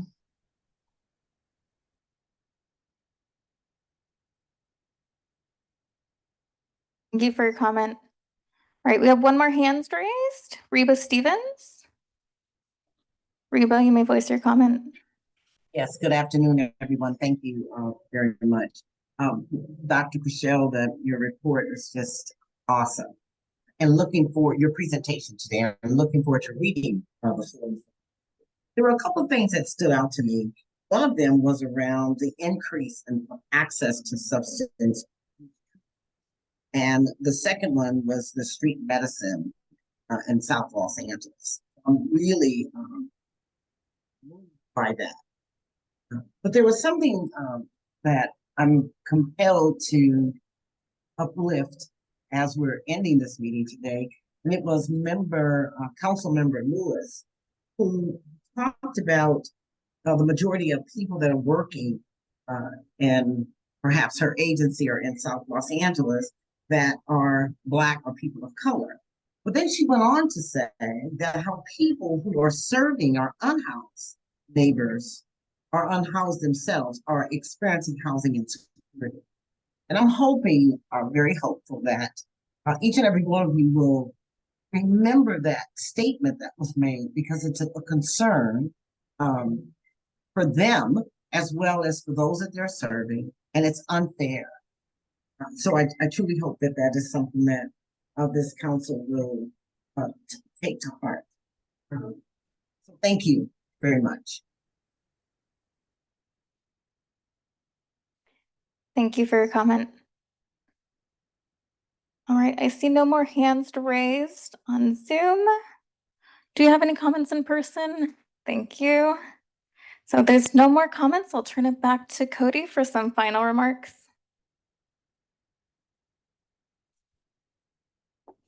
All right, great. Well, Well, look, we promised we'd get you out of here on time, and we're doing it. No, but seriously, thank you all so much for the discussions today. Thanks to our council members for your robust discussions and your feedback on a number of very distinct yet overlapping agenda items. So I appreciate your ability to transition to each one of those in turn. And just really appreciate your engagement as we do our best to, continue improving this work all together. So thank you all for that. Also, big thanks to just all of your staff. I know we've said this to you individually, but there was a lot of work that went in across all of our departments and agencies to getting all of these materials to where they are today. So just really big thank you.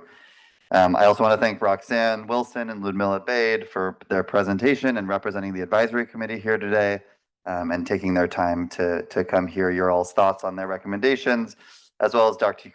Kushel and Maxie for their presentations. Really always helpful to bring in your all's perspectives on our work. And thanks to members of the public who attended this meeting. We know that you are people that work in this field and you have interest in this work. So just really appreciate your engagement and your efforts ongoing. So with that, the materials for this meeting and the meeting summary will be posted on the council's website prior to our next meeting. To receive up-to-date information on our activities, you can go to one of our many websites or social media sites that are on the screen. And with that, the meeting is adjourned at 4:01. Sorry about the minute. That's fantastic. Thank you, Cody. Thank you to the entire Cal ICH team. Appreciate it. Great. Thanks, everyone.